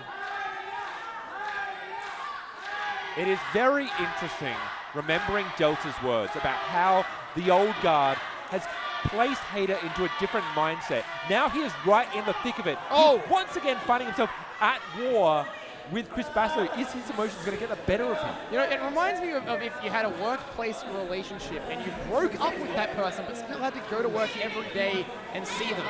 Just think about the turmoil that would put you through. It was very bad for me. Oh, that actually happened to you. I'm sorry. Yep, no, it's been a while. Thank you for bringing that up. Sorry for bringing that up. No, I can vouch for it. You are very correct. It is an apt description. Well, nevertheless, Chris Basso here for a tree of woe. This is definitely not where Matt Hayter wants to be. Trying to bring, oh! Hey, smart by Hayter. He lured him into it. Sorry, lured, better word. Yeah, lured him into it. But Hayter's still not in a great position, Sean. I say, he's got his back to the engineer. And again, just using those shin guards just to whack against the back of the official ego. That's a good automatic here then. Whack. I like it. Are we looking for, is this a German? Good God, no way. Hayter, good, oh my God! Wow, German from the rope, from the top rope. Hayter lands right on his head, the cover now. That was that two? That was two. That was a top rope German suplex. That is a game, that is a move I've used countless times in video games. It is brutal to see up close and personal. Yeah, some of the stuff Chris Basso pulls off, you'd only think possible in video games. This guy is a freak. And I mean that in a laudatory sense. And now you can see the expression on the face of Chris Basso, the confidence on the outside from Ben Rosenthal. They feel they have this, and I say this as Hayter's beginning to rally forward. Nice. Caught though. Oh my God. Spin out into a face plant. Honestly thought that was a Blue Thunder Bomb, but he reversed the other way. Oh! Right in the middle of the ring, forcing Hayter to exude energy to kick out. Yeah, the tools in Chris Basso's box are just endless. This guy has a trick up his sleeve for every circumstance, Sean. He's not even wearing a shirt. That's what's so impressive about it. Now ringing the arm again. Bringing Matt Hayter down, slowing things down again.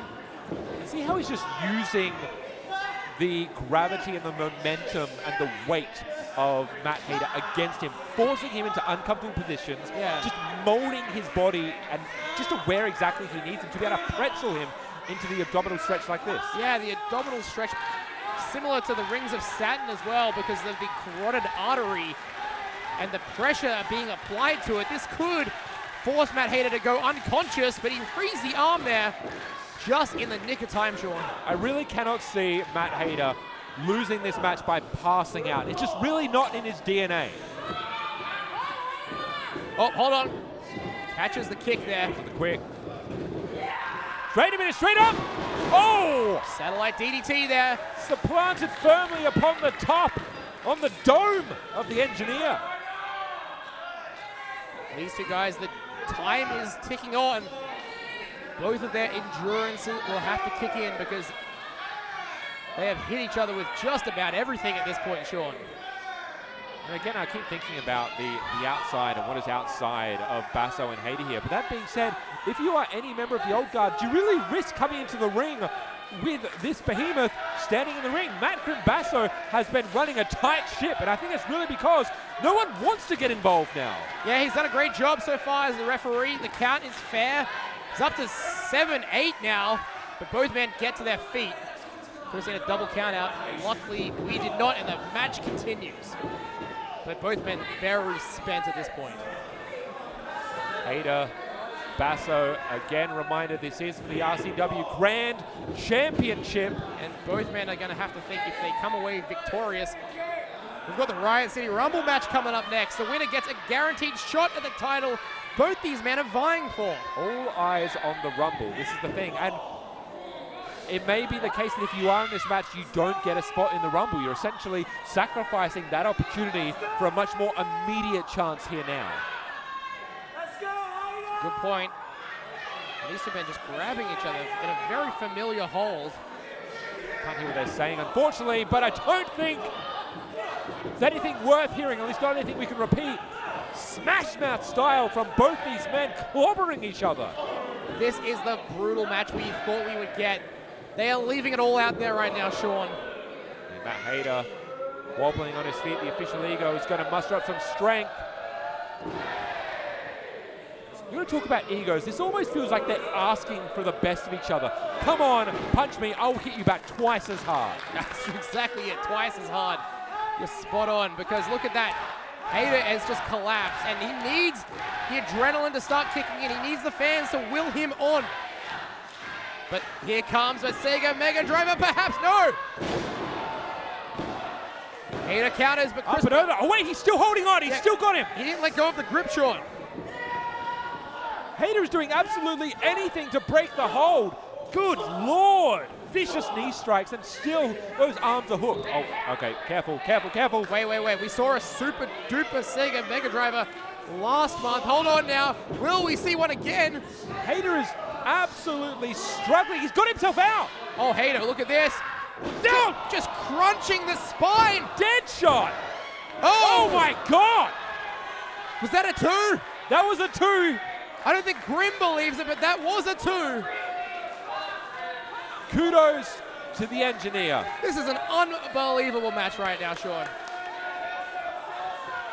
Just stacked on the very top of his neck there. And the fans know it. This is awesome.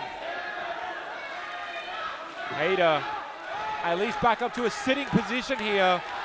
Realizes he's in a good spot. He has to continue that momentum, and as I thought, he's going to go to that next level, straight to the top here. Basso having it scouted. Okay, here we go. Let's be careful. We saw that German suplex from the top before. It's somewhere that Matt really does not want to be again. No, not again, because we saw how he landed before on his neck, on his head, and the Sega Mega Driver, you know he's in the back pocket of Chris Basso. Going to the well once more. Both these men now. Could they be going one too many times? This is the thing I think you're going to find. Chris Basso is not going to allow this to go quietly. He is going to fight. I mean, maybe he's 2 out of it at this point. Both these men just trying to find that one opening, that one move, because that is what it's going to take. And it could be this. It could be, I think, the superplex from Matt Hayter to end it all. You can see the champion clinching his legs astride the rope there. Oh! That is not how you want to land on those ropes. Caught up in a very precarious position. What the hell? What is this? We're going to talk about places you don't want to be. What is Chris Basso? I'm going to point to on the map here. This is exactly where Matt Hayter. Oh my God! Just a senton right on top of him now. Hold up, the combo. Buckle bomb. What in the hell? Is he going for it again? No. Wait a minute, sunset flip, up, 2. No, just a 2. It was dirty, but it got the job done almost. That's the first time that Hayter has gone for that super kick. It is, isn't it? Hayter knows he's in trouble. He does. Low bridge, super kick, no denied. And again, astride the ropes. What is Chris Basso doing here is now? Tombstone? No. No. Not on the neck. Oh my God, no, it's not. What is this move? What is he thinking? No, grab Basso, no! No, just a crunch on the... Damn it! On the apron. Just compressing the neck of Matt Hayter. That could be it. I understand this is a blood feud, but at this point you need to articulate, you need to be able to articulate to the referee if you can still go on. Because if you can't, there's no point in Grimm furthering this match. Hey, we talked about one man having to end the career or the life of the other for this match to end, and that could be it just there.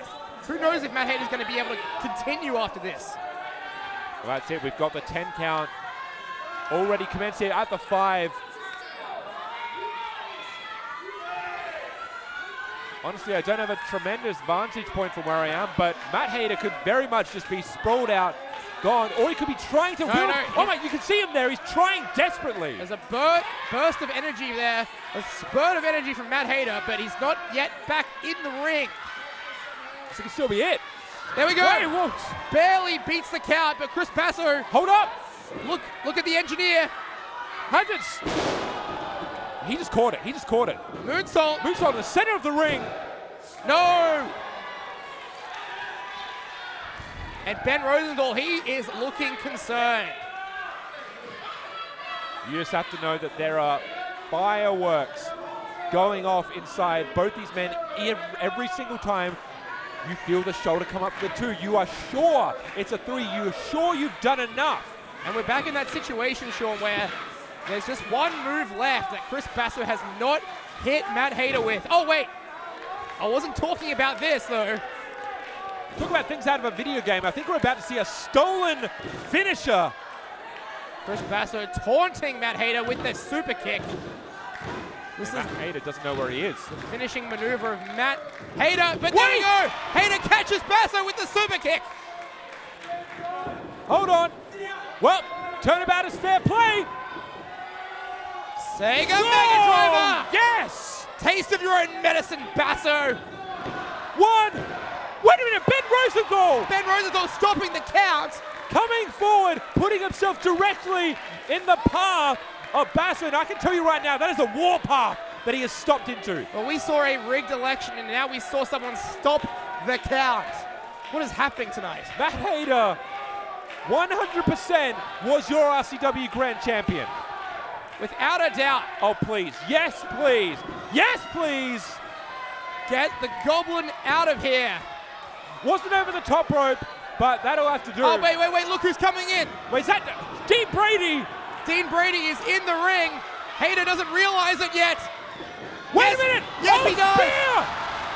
Spear to the engineer. And Brady out through the middle rope. Grimm enough to know that something has gone wrong here. Here we go. New champion. So the kick out. That was a kick How? out. Basso kicked out. That plan was almost engineered to perfection. Flawless. But the spear capturing the engineer, and now Grimm has realized it. Chris Basso is plan A, Rosenthal was plan B, and Dean Brady, who's about to be ejected, is plan C. Eloquent, so eloquent, Sean. I think Grimm Basso needs to be careful every time he turns his back to the ring. I mean, what other members? Okay, he knows now. And Brady's out of here. Brady needs to remember that he is shortly hereafter to be in the ring once more for the Rumble.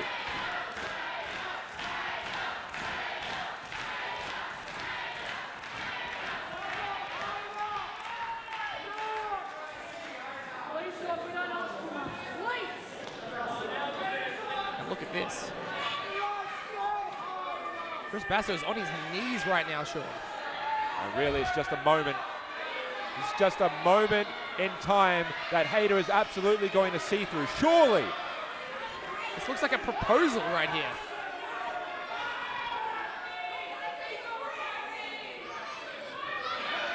Basso up to his feet now. He's calling this off, is he? Is it the old Hayter, or is this a new Hayter? Basso appealing to Hayter's better judgment, perhaps. And is this the old guard, or is this a new guard?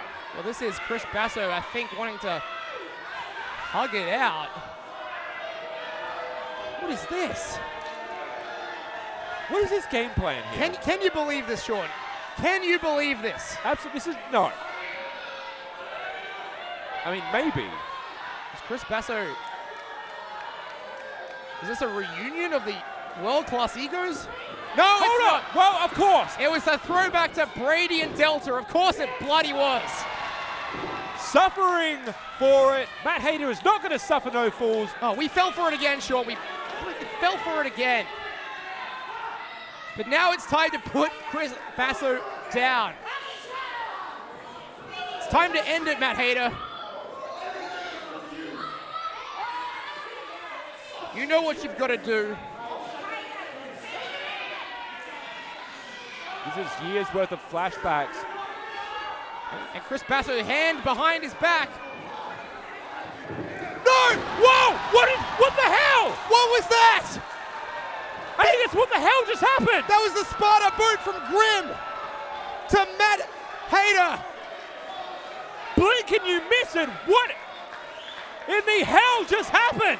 Grimm has just destroyed the heart and soul of Riot City Wrestling with one Sparta boot. And another Basso turns on Matt Hayter. Is this plan D? Is this plan D? Come on. here is your winner, and still RCW Grand Champion, Basso! You know what? Basso was absolutely right. When has this not been personal? Is this the bigger picture? Oh God, no! Wait, no! Ben Rosenthal as well, with both Bassos. We are in the worst timeline. Oh, this is it. This is the darkest day in Riot City wrestling history. You've got Ben, Brady, and the Bassos. This is. I feel sick to my stomach. You know, I spent this whole time asking, what in the world has been going through the mind of Chris Basso? What in the hell is going through the mind of Matt Basso? Matt Basso called this one down the line until he knew that he had to hit his Sparta boot on Matt Hayter, because this was the plan from the start, Sean. Make no mistakes about it. This was the plan. Matt Hayter did take his eye off the ball. It just wasn't the one that he thought was in play. He rightly assumes that this referee, oh God, this brother was a way to even things out. What an unholy family reunion right here. And the Basso brothers, for the first time in RCW history, are aligned together. I think we've learned a new rule about the old guard. If you are going up against the old guard, the odds are never in your favor. Never. This is over for anyone else in Riot City Wrestling now. The Viking, the Muscle Mercenary, and the engineer Chris Basso, all with Ben Rosenthal in their corner. It's over, Sean. How can anyone stand up to that? I mean, we are going to find that out shortly, I guess. And if this is what we have to look forward to, how long, if you ask the question, how long can Chris Basso hold the title? As long as he damn well wants to. God save the winner of the Riot City Rumble. That's all I'm going to say. God save that man, because you are never getting your hands on the RCW Grand Championship as long as it is over the shoulder of Chris Basso. And speaking of Riot City Rumble matches, of course, that's coming up next. But what a dampener on tonight's proceedings here. And Hayter is still in the ring. He is once again heartbroken.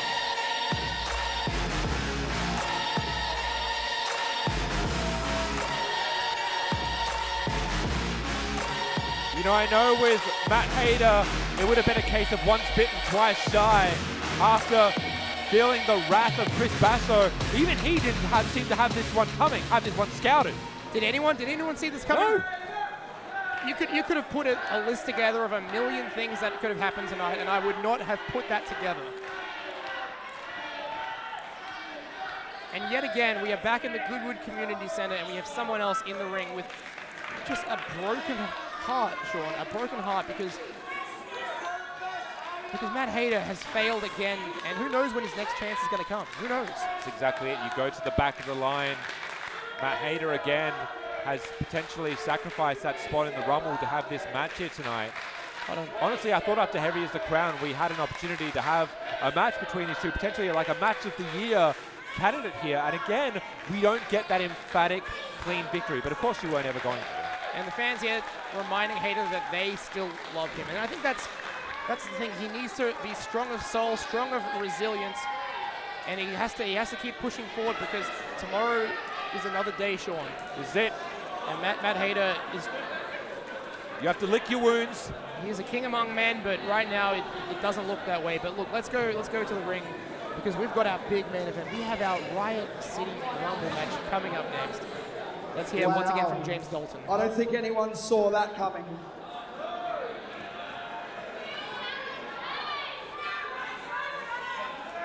What else can you say?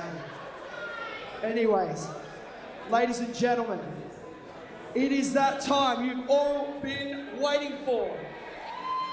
It is now time for the Riot City Rumble match!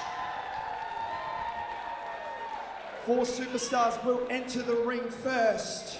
and every 60 seconds a new superstar will enter the match.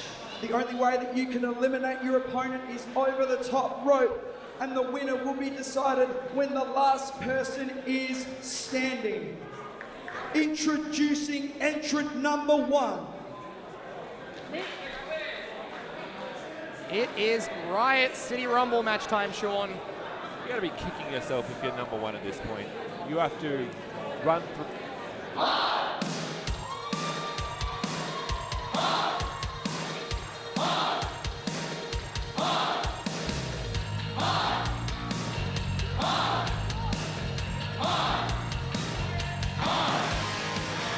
Coming in at entry number 1,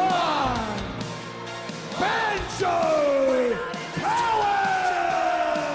He's feeling the effects of his match against Dean Brady, but nevertheless, Banjo Powers, he is hard. He is number 1 in the hearts of many and number 1 in the Riot City Rumble match. And this is the hard task that's in front of him. He has to go through every other wrestler that is involved in this Rumble if he wants to punch his ticket to again face off against potentially the engineer in Chris Basso at the very least for that Grand Championship. Well, the long national nightmare of Banjo Powers and the old guard continues, I guess. Because tonight, if he wins this match, he'll have another date with Chris Basso, as he rightly pointed out. Introducing entrant number 2.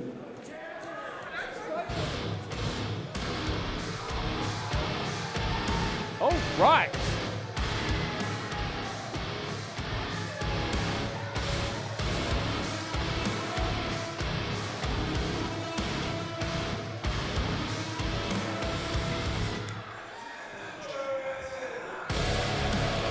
Coming in at entry number 2, the Alchemist, Jett Armstrong! Well, Jett Armstrong, this is his 6th Riot City Rumble match. His best performance was back in 2019. He lasted 27 minutes and 29 seconds and also got 3 eliminations in that match. But tonight he's starting from the number 2 position, which, let's face it, is about as bad as number 1 is.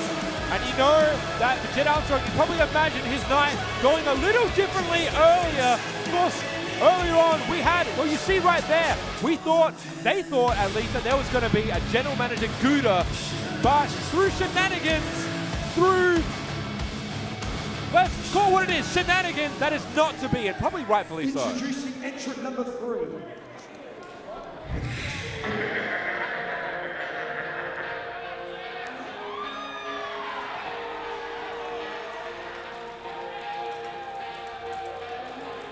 What are the chances of this, Sean? We're looking to run it back. Introducing entrant number 3, the Outback Legend, Downunder! Look, scarpering out the ring, Jimmy C and Gouda. Downunder entering his 5th Riot City Rumble match, but I think he's got other things on his mind tonight, including getting his hands again on Jett Armstrong. And speaking of which, Jett Armstrong also slinking out of the ring wants absolutely nothing to do with Downunder. I wonder why. Yeah, I can't think of any reason. See Banjo Powers, Jett Armstrong, and Downunder in the ring. We have one more competitor before we start this whole thing off. Entrant number 4.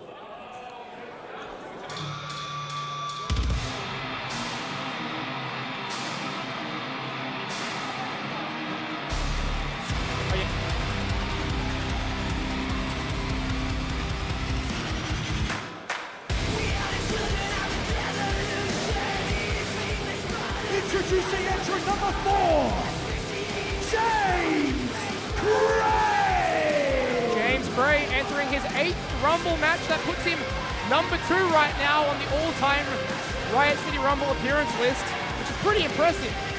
Who have you got as number 1? Dean Brady has been in 9 of these matches. He only missed last year's one, but James Gray has been carving out a bit of a name for himself lately. Let's see tonight if he can win the Riot City Rumble match and get his hands on a title that has eluded him his entire career, the RCW Grand Championship. You know, I have no doubt that James Gray is well aware of the fact that he's been in this Rumble 8 times, well aware of the fact that he has not won the big one, and if he didn't have a chip on his shoulder before, it's grown 3 times its size by now. Well, we have our 4 starters. The We kind of do. Arguably One's still out of the ring. Arguably the worst spot to start in. Once the bell sounds, the match will begin. And here we go. The countdown is on. 60 seconds. They will be joined by another entrant. You want to be able to throw as many people as possible over the top rope before that happens. Well, there's more. You can clear that. Wait, that's it. Holy! Jett is out of there already. What are you? How long was that? Jett, that was immediate. That's got to be close to some kind of record. One of the fastest eliminations I've seen. Jett Armstrong, I didn't even get to finish my sentence. All right, my statisticians are telling me that, no, that was not, okay, the fastest time is still 3 seconds, which Brandon Black achieved back in 2021, so. Achieved?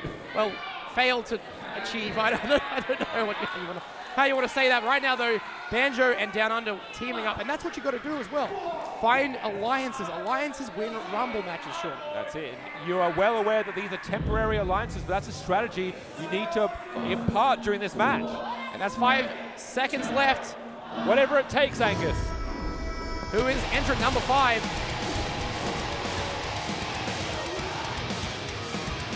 Entrant number 5 is Kaitoa! There he is, Kaitoa, coming out to his second Rumble match. His debut last year lasted 18 minutes, 22 seconds. One of the best records for a rookie in Riot City Rumble match history. And this rookie got himself square into the face of Havoc, the master of mayhem.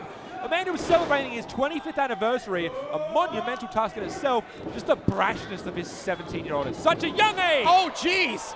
Poison Rana. Banjo Powers, if he was feeling any ailments from his match earlier tonight, they're not showing right now. That's it, just pure adrenaline potentially at this point. But that's what we know about Banjo Powers, the stubbornness of this man to do whatever it takes to ensure victory. We might see another quick elimination here. Kaitoa in a precarious position. Yeah, Kaitoa could find himself sitting out on the outside very quickly. Oh, wow, hard chop. I guess that's kind of an obvious statement when it comes to Banjo Powers, right? Everything is hard when it comes to balancing Banjo. Everything this guy does is hard. Looking at number 6 here.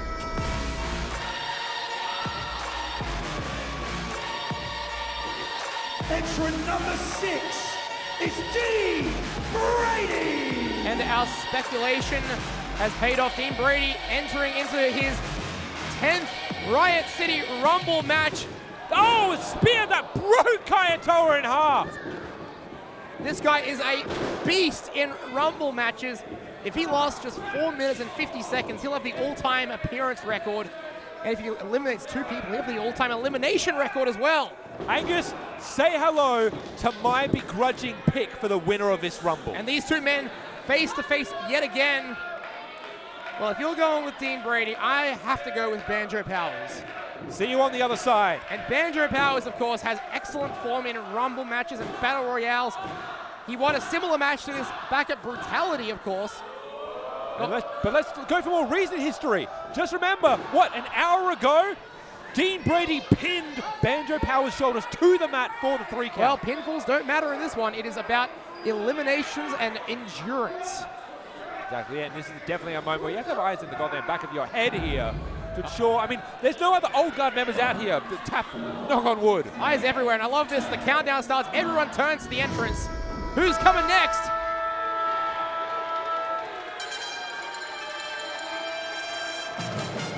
Number 7. Entrant number 7 is Hugh Beauty!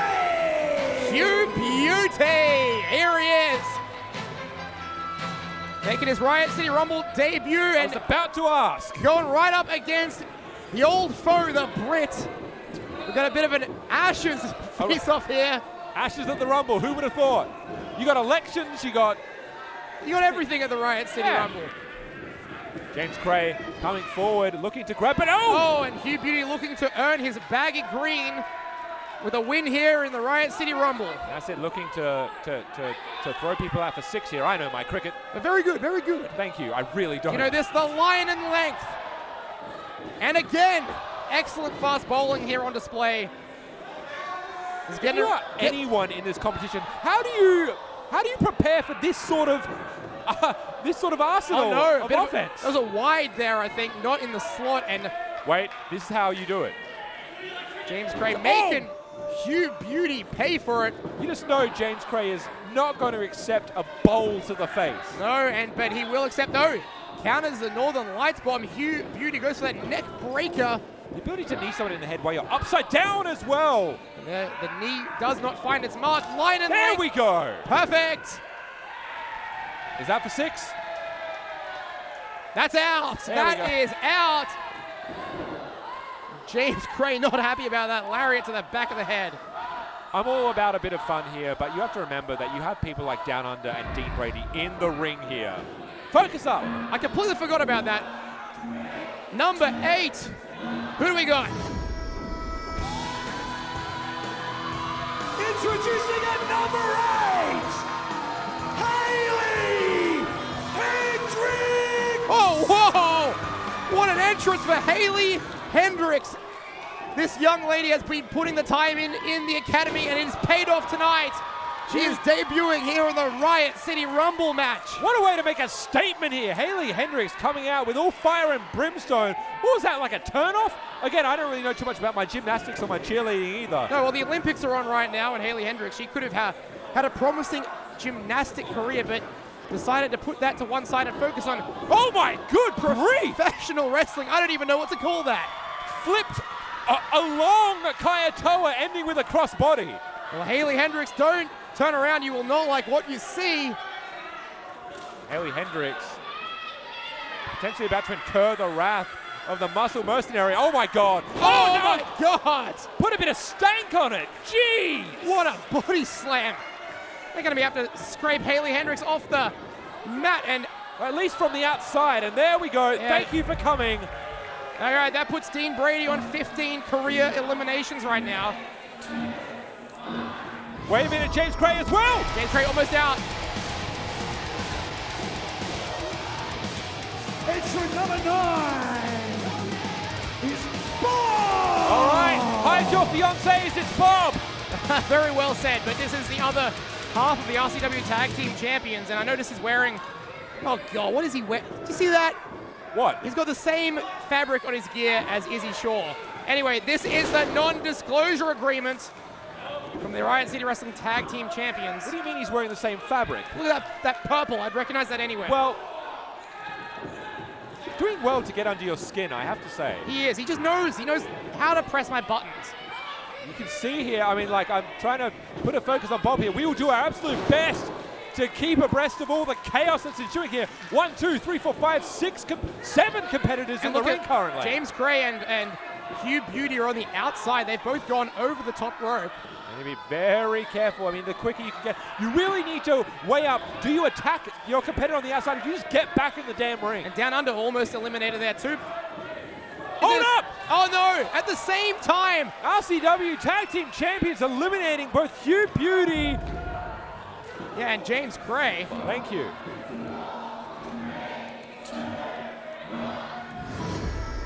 All right, this is entrant number 10. Entrance number 10. No way. Who is this? Entrant number 10. I can't see. What's going on? Is Jimmy C. Jimmy C? Are you kidding me? Jimmy C's in the Rumble? Well, it's not the first. This guy was in the 2019 Rumble. What in that? Oh my God. And Jett Armstrong is wearing Jimmy C's outfit. What is going on here? It's Jimmy C in the Rumble match. Jimmy C cosplaying as Jett? And Jett cosplaying as Jimmy C. Oh wait, no. No, Jett Armstrong's in the match, I think. Or is it Jimmy C? I'm not sure. What is going on here? Jimmy C. This is why we need a general manager. I have no idea what's going on. So, Jetty C, Jimmy Jett. Jimmy Jett, I like that. Hold on, hold on! Well, too late. Straight over! He is out of here again. What was the record again? 3 seconds. Wasn't 3, but it was damn close. Jett is having a horror night in the Rumble. Jimmy C, Jett, Armstrong, Jimmy out. So, wait, so I guess Jimmy C's given up his spot to Jett. Why did Jimmy have to put on Jett Armstrong's gear though? Yeah, that's committing to the bit. They call that committing to the bit, I think. Not fooling anyone. Okay, number 11. Hold on. Entrant number 11 is Savannah Summers! Hey, it's the Princess of Perfection. Back for the Riot City Rumble match. The last time we saw her was in last year's Riot City Rumble match. Gotta say, Riot City Rumbles has all the returns here tonight. You never know what you're gonna get. And straight on the attack goes Bob, but Savannah showing why she is the first lady and the longest reigning Riot City Wrestling Women's Champion in history. There you go, crossbody straight onto Bob. You gotta like that, Angus. Yeah, I'm liking it. Anytime someone inflicts some punishment on Bob, I do smile a bit. Kaitoa now also incurring the wrath of the former RCW Women's Champion. As you said, longest reigning. That last reign with the women's title was the longest reign of any champion in Riot City Wrestling history at 734 days. Can you believe it? Savannah is just the longest title holder. Yeah, in the entire company, and she's also got the record for the most appearances in the Rumble match for a female. This is her 4th time in this match. Number 4, this is an opportunity. Imagine that! Chris Basso versus Savannah Summers. I would be here for that. 2 OGs in the most literal sense possible. Oh, and this music's very familiar to me. Izzy Shaw! My fiance enters her 3rd Rumble. Izzy Shaw, and I see what you mean. I see the purple now. I see it. Yeah, you see it, but you see when she comes to save Bob. Of all things to do, you come and save Bob, Izzy. And this is the thing, there is a certain partnership that Izzy Shaw has with the tag team champions. They are successful. And Downunder coming in to break things up. Don't forget Downunder and Savannah Summers have history. Hold on. Izzy Shaw might immediately be about to make her exit for the Rumble. Downunder dumping Izzy. Wait, oh my God! Kaitoa, and Izzy's out of there already. And Bob is not happy. Kaitoa obliterating your fiance. For once, Bob and I are on the same page. Hold up! Kaitoa's out, and so Kaitoa both. What was that? That was too fast to call. They took their eyes off the prize. Never mind, here comes Ricardo. Ricardo looking to make a name for himself, and what an opportunity to do so. He finally made his debut, did Ricardo. Now, Ricardo facing off against the Muscle Mercenary right here in the center of the ring. Up, over! Taking the fight to the biggest dog in the yard. Well done, Ricardo. That's exactly it. If you are a Dean Brady, you have that target square on your back. Oh, wow. Ricardo blocks Downunder. One suplex of his own. Nice clean suplex from Ricardo. Everyone else down in the ring currently. This is prime opportunity for Ricardo to create some space and eliminate the playing field. What do you say, Alonzi? What does that mean? I think that's let's go in Italian. All right, I'll take your word for it.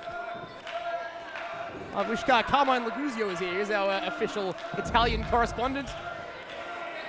But another entrant, they're coming very fast. You say number 14 in Italian. Oh, what's that? I don't know, but we've got number 14 coming out. Number 14 is Corvette. Maybe number 13. Maybe I got my numbers mixed up. Yeah, no, there should be number 14, the Fantastic Wreck. Oh my God. Corvette. Someone's got to get James Dalton the correct run sheet, I think. Anyway, Corvette entering his fourth Rumble match. 4th Rumble appearance. It is. How does one prepare for Corvette? You don't. You just see what he puts. Oh my God. Stuff like that. Corvette gets up to stuff like that. Stuff like that. The mind games. Corvette. Oh, and he liked it. Taste. He liked it. Getting another taste. He's loving it every second of it. This is a sick freak, is Corvette. He's laying him out. Why is everyone... Oh my God! Why is everyone gagging up on Corvette? Corvette, poor guy! What did he do to deserve this? You see Dean Brady, he's just like, why not? Why not, I think is the answer. Poor Corvette. They are coming thick and fast here. You're absolutely right. This should be entrant 15 if I've got my numbers correct. What? What do you mean? What do you mean? I don't know what I'm... Well, Dr. Richard Gouda is in the match apparently.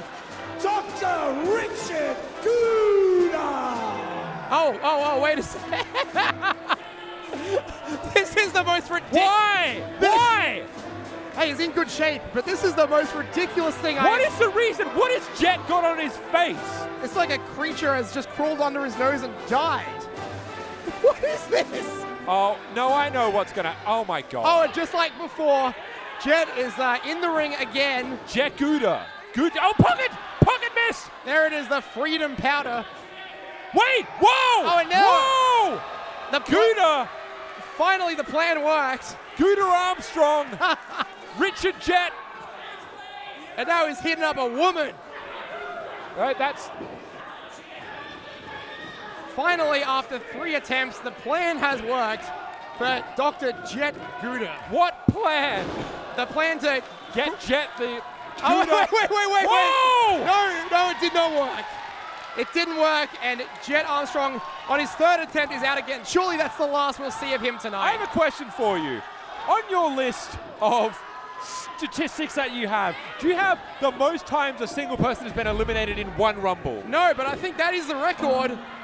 That's got to be the record, right? Downunder in hot pursuit. Number 16. Entrant number 16. He is the holder of the Emerald Crown, Vinny! There is a scenario where we may have a double champion. Vinny could very much be the Emerald Crown holder and the Grand Champion. Yeah, and he's going to work right now. Vincent Di Maria still in contention for the C4, but would love to add a contendership to the Grand Championship to his resume tonight. If he can win the Rumble, leg lariat there to the Muscle Mercenary. Such a hard position for Vinny to be in. Of course, he realizes the stakes in this match entirely, but remember the C4, he's currently on 1 point. Not only does he have to win, but Zach Sabbath needs to lose in order for Vinny to maintain a hold of his Emerald Crown. We have so much going on here in this Rumble match. So many points are converging here in one match. We've got the C4 Absolute Grand Prix. We've had the Duel for Democracy. We've got Dean Brady and the Old Guard. So much is going on here. This is fantastic, Sean. You can see here we got Dean Brady there with Ricardo. In another corner, Corvidae with Savannah Summers. Hey, and of course, Banjo, Powers, and Vinny. And now we're heading for number 17. Yeah, the camera guys are getting their cardio in tonight.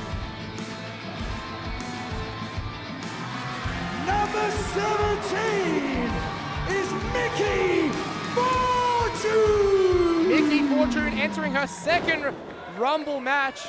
Of course, last year when the Rumble was happening, she was main eventing against Delta.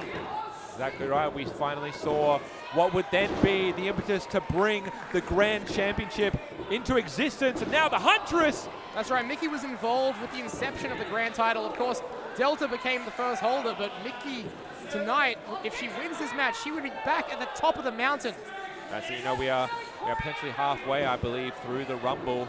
Yeah, it's gone incredibly quickly, but they always do, don't they? Every year, these matches go so quickly. Well, Mickey Fortune is absolutely a wild card, somebody who has made her return after a stint in Japan, learning new aspects to her craft, and coming back with a fire and a passion that I don't think we've seen before from her. She can absolutely go all the way. Well, in the Tokyo Weekend magazine, there was a lovely article about Riot City Wrestling and Mickey Fortune and her sister Kira Summer, who's killing it over in Tokyo Joshi Pro. RCW is truly a global phenomenon. And Mickey, hold up.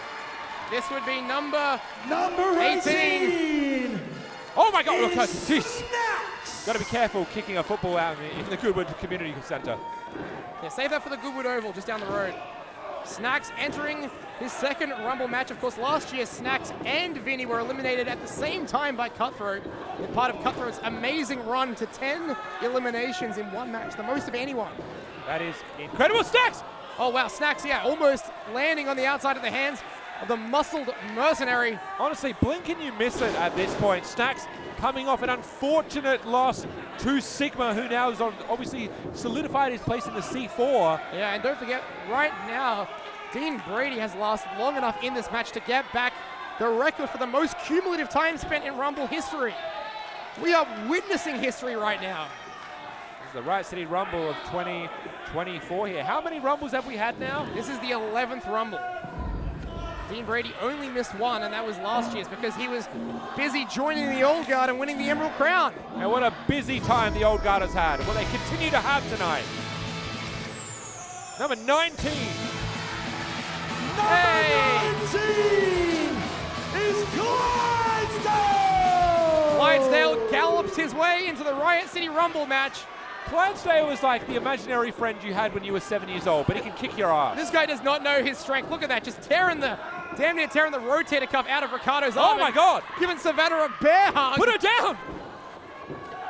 He's just a big, gentle giant, but maybe not gentle enough for Savannah Summers. The more you know here. Oh, wow! What was that? Flattened. No. There's no pinfalls. What? Sorry to break it to you, Clydesdale. There are no pinfalls in the Riot City Rumble match. Let him have it. Oh my God. Just Clydesdale needs to just sit in a corner for a moment. Or maybe utilize it. Just go whole hog. This guy's a big ball of energy. Oh wow, and look at this Corvidae and Clydesdale. What a freak show we have right here with these two guys. Clydesdale has inadvertently cleared the ring. Yeah, he has, hasn't he? I don't think he intended to do that. Number 20. Number 20, Angus. Yeah. Number 20 is Redshaw. Are you spotting that? Yeah, it says White Rhino on his back. And a new look here tonight for Redshaw. New gear, new leaf. Redshaw bulldozing through Banjo. Yeah, we saw during the week Redshaw tearing up his history to start something new here tonight. Did you see that? He just broke through the cumulative strength of Snaxx and Vinny. Wow, and catching Mickey Fortune like she weighs nothing. Oh my God. Just back at Mega Slam, we saw the unleashed Redshaw as he ran through Aaron Onley. And now Corvidae is getting a taste of the medicine. It's a great chance for Redshaw to reassert himself after a rocky 2024 to say the least. Corvidae slammed hard to the mat. Of course, remember the last time that Redshaw was in a Battle Royale situation, he unfortunately was taken out by AMT. Again, inadvertently. Corvidae gone this time. Savannah Summers. Oh, up and over. Wait a minute. She's gone too. Hey, pretty good going for Savannah Summers. I believe that is her longest time spent in a Rumble match in her career so far, so props to her, but just not enough. Well, thank you, Savannah Summers, for making that return here at the Riot City Rumble. Ricardo rolling through, I guess, the White Rhino, Redshaw. Whoa, okay. Here's a strength in full display. Oh, and that's 3 very quick eliminations there. Within a minute or so. Clydesdale appealing to Redshaw's better judgment. I saw Redshaw's anger management certificate was just revoked earlier this week. I bet. Dr. Gouda from the Johnson Emotional Therapy Treatment revoking Redshaw's certificate. Clydesdale is the massive man to beat in this contest. Hold up. Entrant number 21 is Super Sigma. I spoke too soon, Angus. You want to talk about massive and imposing? You want to talk about Super Sigma. This man has punched his ticket to the finals of the C4, but what is stopping him from also winning the Riot City Rumble? Does Clydesdale see an action figure? Does an action figure come to life? Don't tell me Clydesdale's falling for Sigma's shtick here. Clydesdale assisting Sigma. Uh-oh. Oh, jeez. There we go. He's found a... Look at the heights of these two men. I know. Is this the new alliance? We have 2 7-footers in the ring right now. And Sigma with a thumbs up, but how long is this going to last for? Not to discredit the intelligence of Clydesdale, but we've seen what Sigma is capable of. Wait, that shift, that shift, that shift! And Clydesdale is gone. And the fans are not happy. The pleasant dream is over for Clydesdale, who will now have to make his way to the back. And I think finally Clydesdale's caught on. Never trust Sigma. We have 3 members of the current C4 in the ring right now. Yeah, we do. We've got Banjo Powers as well. Is he going to stand up? Is he going to stand up to Sigma? This is the first time we've seen somebody outside of the C4 stand up against Sigma. How will they fare? How will the hard Banjo Powers fare? Whoa! Okay. Barely even had to leave his feet to get the height on that, but drop kick from Sigma. Great turnaround. Sigma, you may have met your match here. Sigma meet Redshaw. Meet the White Rhino. The new Redshaw. What a matchup this would be, even just one-on-one. Don't let the height fool you. Redshaw is one of the strongest men in South Australia. These two haven't even laid a finger on each other currently. They're just sizing each other up. Number 22 is Marco Mercer. Hey, Marco Mercer. I really think Marco Mercer needs to be careful what he's about to run into. The wrestling referee is here. Marco Mercer trying to officiate things here between Sigma and Redshaw, perhaps. Why is this your first instinct? Why is this the first thing you... Oh, okay. Now he's asserting himself here. Hey, fair play. Showing there's some confidence here. Oh, there's some Marco murder for you. Mercer, she wrote. And showing no Mercer. And there. Eliminated out the ring. Redshaw and Sigma. I'm done. Yeah, thank you. I don't think I could suffer another pun. But Redshaw and Sigma getting another elimination each, and now back to it. Here we go. Redshaw, Sigma, 2 immovable objects battering into one another. And everyone else has realized this, and they have to work together. We talk about those alliances. It doesn't matter if they're fleeting. You have to, whoa, oh my God. Mickey Fortune just drop-kicked Redshaw out of the ring. He's gone. Huntress got the better of Redshaw. The White Rhino is gone. And Redshaw not happy at all. Wait a minute, look out. C4 elimination, Oh, Sigma. Sigma's gone. They were eliminated together last year, and now they eliminate together. That's right. Vincent DiMaria and Snaxx working like a well-oiled machine, harking him back to their tag title days, or their tag run days, I should say. Hold up, just need to make sure Sigma's actually going to be making his way to the back here instead of running roughshed. Oh no. Entrant number 23, KD Trey. Well, we have a former Rumble winner amongst us now. This man won the 2022 Rumble, and look at the protection he has, because we know that Amber has recently invaded the most sacred space to Katie Trey. She invaded his dreams, Sean. I have several questions about what we're looking at here. Chief of which, does Katie Trey think that the helmet is going to protect him from Amber? Well, hold on. I think it protected him. Is Amber in this Rumble? She is? She is a confirmed entrant. When will she come? We don't know. But I think Katie Trey might have other things to worry about. But I just noticed he's got these 2 SWAT guys hanging around the ring. I don't know about that. Oh, no! Hold on! Snaxx. Wow! Snaxx hung on. And a brief alliance. Snaxx bending like Gumby over the top ropes here and managed to hold on. Yeah, that brief alliance between the 2 friends seemingly over. Snaxx and Vinny, members of the C4. Got to be careful. Wait! History repeating itself, Angus. They live together, they die together. Katie Trey eliminates both Snaxx and Vincent DiMaria. Have a look here. We got Banjo Powers, Mickey Fortune, and Katie Trey, and Dean Brady still in the ring. Just in time for our next entrant. Can you feel the heat, Sean Thomas? 24 is Scorch. It is the masked vigilante. Scorch is here. Hold on. Wait, I thought that was an easy elimination for Katie Trey. Scorch. Now Scorch hung on. Scorch is not going to go quiet into that good night. Up and over. Fireman's carry slam from Scorch. Scorch feeling the heat. Masked now Katie vigilante. Trey coming very close to the flame here. Watch out, could have an elimination. This could be payback for the SWAT guys. And the SWAT guys, hold on. The SWAT guys helped eliminate Scorch. They just dragged Scorch out of the ring. I don't think we can put in the stats SWAT guys, but that's exactly who eliminated Scorch just then. Paid security personnel. How much did Katie Trey spend on this to private security?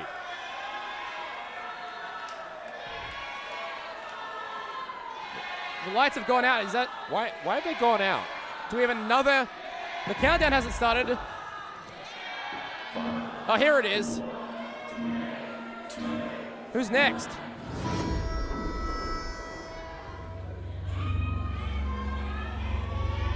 Oh wow, look. Oh, sweet Lord.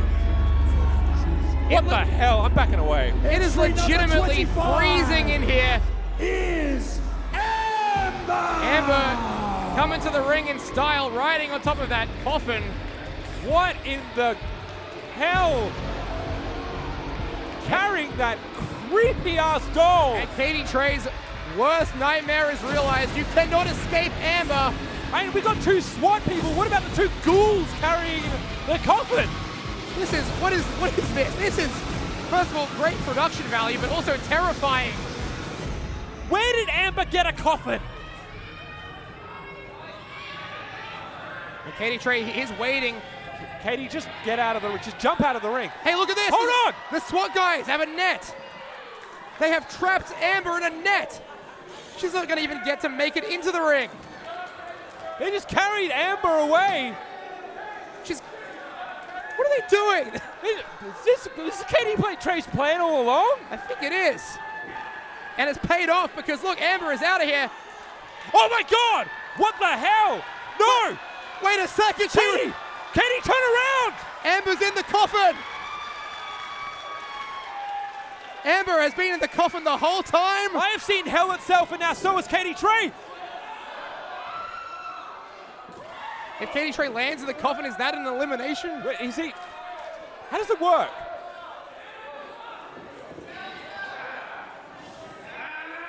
Oh, also they're lifting Amber up in the ropes. So both are on the outside.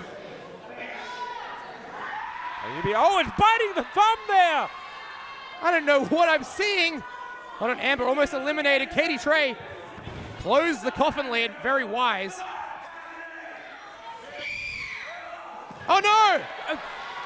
The floor is indeed lava. Katie Trey, you're eliminated. Katie Trey, wait, who did the SWAT people get then? Oh no, and Amber has eliminated herself. Collateral damage, but she is not letting up on Katie Trey. The SWAT people took a second Amber? I guess there were two Ambers.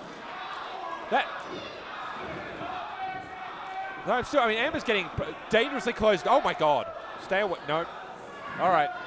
I have never seen anything like this, Sean Thomas. I don't even know what to make of it. Okay, I guess I'm back in the ring, sorry. We're going to keep moving forward. Banjo Powers with a tilt-a-well head scissors on Dean Brady.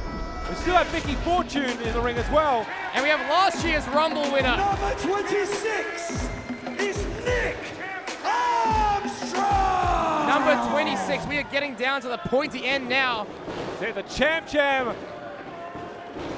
had the unlucky distinction of being number one last year in the Rumble. Now, oh, a cutter! He's going. Banjo Powers going crazy with these cutters. Would you like one? Nope. Dean Brady had that well enough scouted. F5, F5. I spoke too soon. Cutter! Here he comes, Nick Armstrong.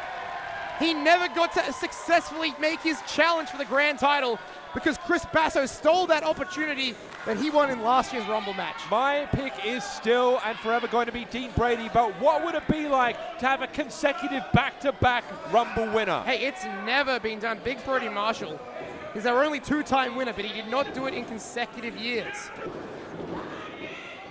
Now, Dean Brady on the attack. We've got four competitors in the ring here. Banjo Powers, Dean Brady, Nick Armstrong, and Mickey Fortune now looking for number 27. How many can be left at this point? Number 27 is Red Smash V2. Red Smash 2 making his first appearance in a Riot City Rumble match. Up and over. What happened to Red Smash 1? Yeah, he made several appearances. We last actually saw him in 2019 in the Rumble match. Wonder where he's gone. Red Smash 2 carrying the mantle. Doing a great job so far. New mask as well for Red Smash 2. Now coming for, I thought there was going to be a cutter again! There's the cutter. Welcome back to Riot City Red Smash in the Rumble. Red Smash 2 now being worked away on by the champ Nick Armstrong. We've got two former Riot City Rumble winners in the ring right now in Dean Brady and the champ. We've got Mickey Fortune as well, and we've got my pick. He's still there, and he's still hard. It's Banjo Powers. And you're floating those numbers out there. We've also got 3 competitors left to come out. And once that occurs, you have your potential pool on who will win this Rumble. We're coming to the final. The final countdown is coming up soon. Number 28 is Aaron Only. Aaron Only making his way out. Such a valiant showing, an impressive showing at Mega Slam when we last saw Aaron Only against a newly minted Red Shore, as it were. Yep, this is Aaron Only's 3rd Rumble appearance, and what a great number to enter from 28. Oh, sliced bread standing from the center of the ring. Do not count him out. I think he's got a great chance at winning this whole thing. Oh, wait. No, look. He spoke too soon. He's holding on. Only is holding on. Muscle Mercenary trying to get Aaron Only out as quick as he possibly can. Hold up, caught. Oh, spinning sit-out slam. Damn. That's another one of Delta's moves, by the way. And then up and over. And that is it, ladies and gentlemen. Dean Brady now has the record for the most time spent in Rumble matches, the most eliminations across his Rumble match appearances, and the most Rumble match appearances. This guy has become the Rumble match GOAT. And you wonder why he's my pick here. Hold up! Oh my God, F5! Just padding that victory, that record. Number 29 is Violet Blitz. And I was wondering when we would see Violet Blitz show up. I'm still wondering why she did what she did. And why is she beelining for Banjo Powers already? Oh, we know these two have had such a tumultuous relationship over the last several months. The vindictive and just pissed off Violet Blitz. I would just like an explanation She's just from Violet Blitz. She's on a vendetta to ruin Banjo's life. Going for the second one, had it scouted there. Dean Brady, look, he's just letting this play out. That's it. Why not at this point? Let them tear each other apart. Oh, Violet Blitz. Oh, almost. Banjo is on the outside now. Between a rock and a hard place here is Banjo Powers. Low bridge. Violet Blitz. Hold up. She's gone. Up and over. She is out of here, Sean Thomas. Banjo Powers has rid himself of at least one problem in the Rumble here. And now we are down to 4 with only, did you say 1 left to come? We have 1 more. We're legitimately coming up to the final countdown. The final entrant, well, they've got a hornet's nest to enter because this is quite the field. I think the ref's trying to carry Violet out of here. Bit of trouble here. I mean, we've got a diminishing pool here, and Violet Blitz here. Hold up, Angus! Violet is, no, they're stopping her. And the final entrant is about to make their way out.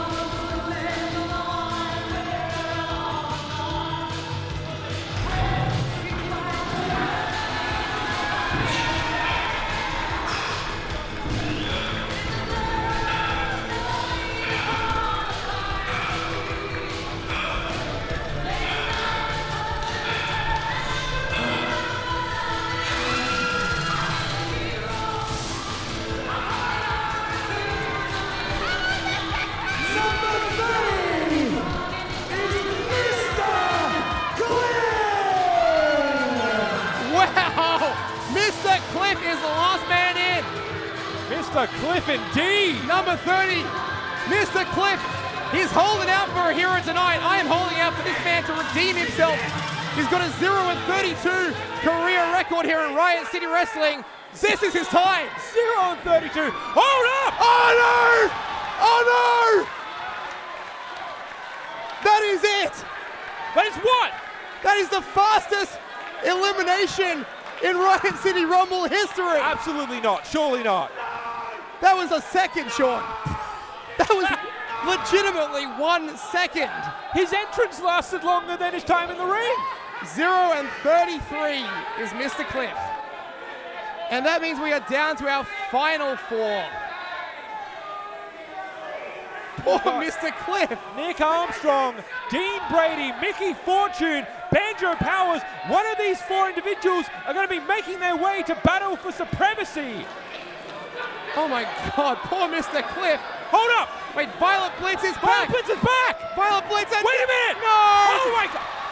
My guy, my pick is gone. How is that legal? She was already out of there. She can't do that. Violet Blitz now hightailing it out of there. And now 4 becomes 3. I mean, it's not exactly fair, but Banjo Powers went over the top rope. And now, in the ring, I'm sorry to say, we now have the final 3. Dean Brady, Nick Armstrong, Mickey Fortune. For an opportunity at the Grand Championship. One of these 3 will be your Riot City Rumble 2024 winner. We got 2 former winners in there, and Mickey Fortune. What an opportunity for either, well, any of the 3 of these competitors here. Dean Brady running through Mickey Fortune. And you've got to think, this is a great chance for Nick Armstrong and Mickey Fortune to work together, try to get Dean Brady out of there.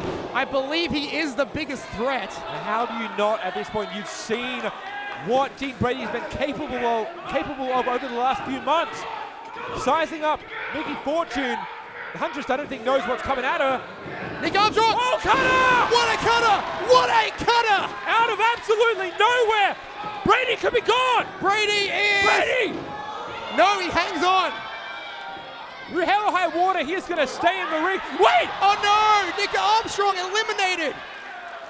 The champ! Valiant effort from the champ. Angus, we have 2 left. And what a fitting 2. We have Mickey Fortune, the woman, the architect behind the Grand Championship, and the muscle mercenary Chris Basso's bidder. It is Dean Brady. Oh my good Lord, with ease, hoisting Mickey Fortune up into the air. Mickey went for that STO, but nothing doing. Dean Brady counters. Mickey ducks the line, chops, and forearms. Hammering away. Fortune knows the task she has ahead of her to take out the muscle mercenary. She dumps a pump kick, but... Oh, we saw this earlier. Gets caught, in that Hurricane Rana. Buckle. Oh, my God! Buckle bomb. Crumpling the Huntress into the turnbuckle. And this could be all academic from this point on, Sean. He's taking his time now, sizing up. No! Huntress had it scouted! Dean Brady gets caught there. Mickey Fortune, back Hold heel on. kick. Back heel kick now, Mickey Fortune. Does Dean Brady hold on? Mickey Fortune could win this damn thing right here. Wait, is he out? No. His feet did not touch. Mickey, you need to ensure that you can see it coming. Oh! Folding Mickey in half. That is a mistake you cannot afford to make. I thought he was going for a pin, but he's it's dead weight at this point. It is. Mickey Fortune limp. She is unmoved. And now it should just be a matter of dumping her. Dumping over.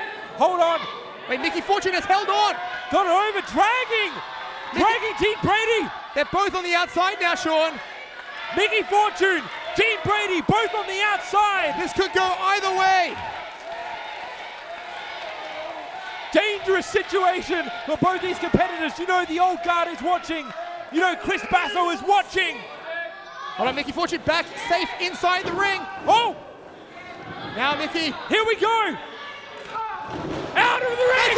Mickey Fortune has won the Riot City Rumble. Winner of the Riot City Rumble, Mickey Fortune. Talk about history. history. Mickey Fortune becomes the first female to win the Riot City Rumble, Sean Thomas, and she has a title shot for the Grand Championship at Battle For Supremacy. She can right the ultimate wrong, Sean.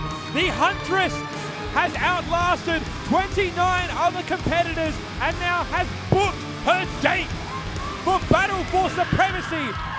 Whether it's Basso or whether it's anyone else, Mickey Fortune is in the main event on that night. Unbelievable scenes here. History made again at the Riot City Rumble, and look who's coming out to celebrate. Kings of Ruin. Zach Sabbath knows what it takes. He won the 2018 Riot City Rumble match. And this is the heart-warming scenes you just love to see. This is what professional wrestling is all about. And imagine how livid Ben Rosenthal is, how livid the Bassos are. The old guard thought that they had this in the bag. Dean Brady thought he had this scouted. He could not compare and prepare for Mickey Fortune. Tonight is all about the Kings of Ruin. Mickey Fortune is your Riot City Rumble winner. Oh my God, what a match. That could be the greatest match in the history of the Riot City Rumble. I'm not kidding. But yet it remains to be seen. The first obstacle for Mickey Fortune has been cleared. But now she has to get through the old guard. She has to get to Battle For Supremacy, and she has to get to Chris Basso.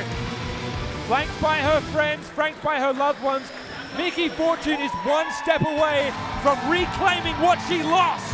That's absolutely correct. But for Sean Thomas, I have been the historian, Angus Ardesi. We are bathed in the pyro for Mickey Fortune.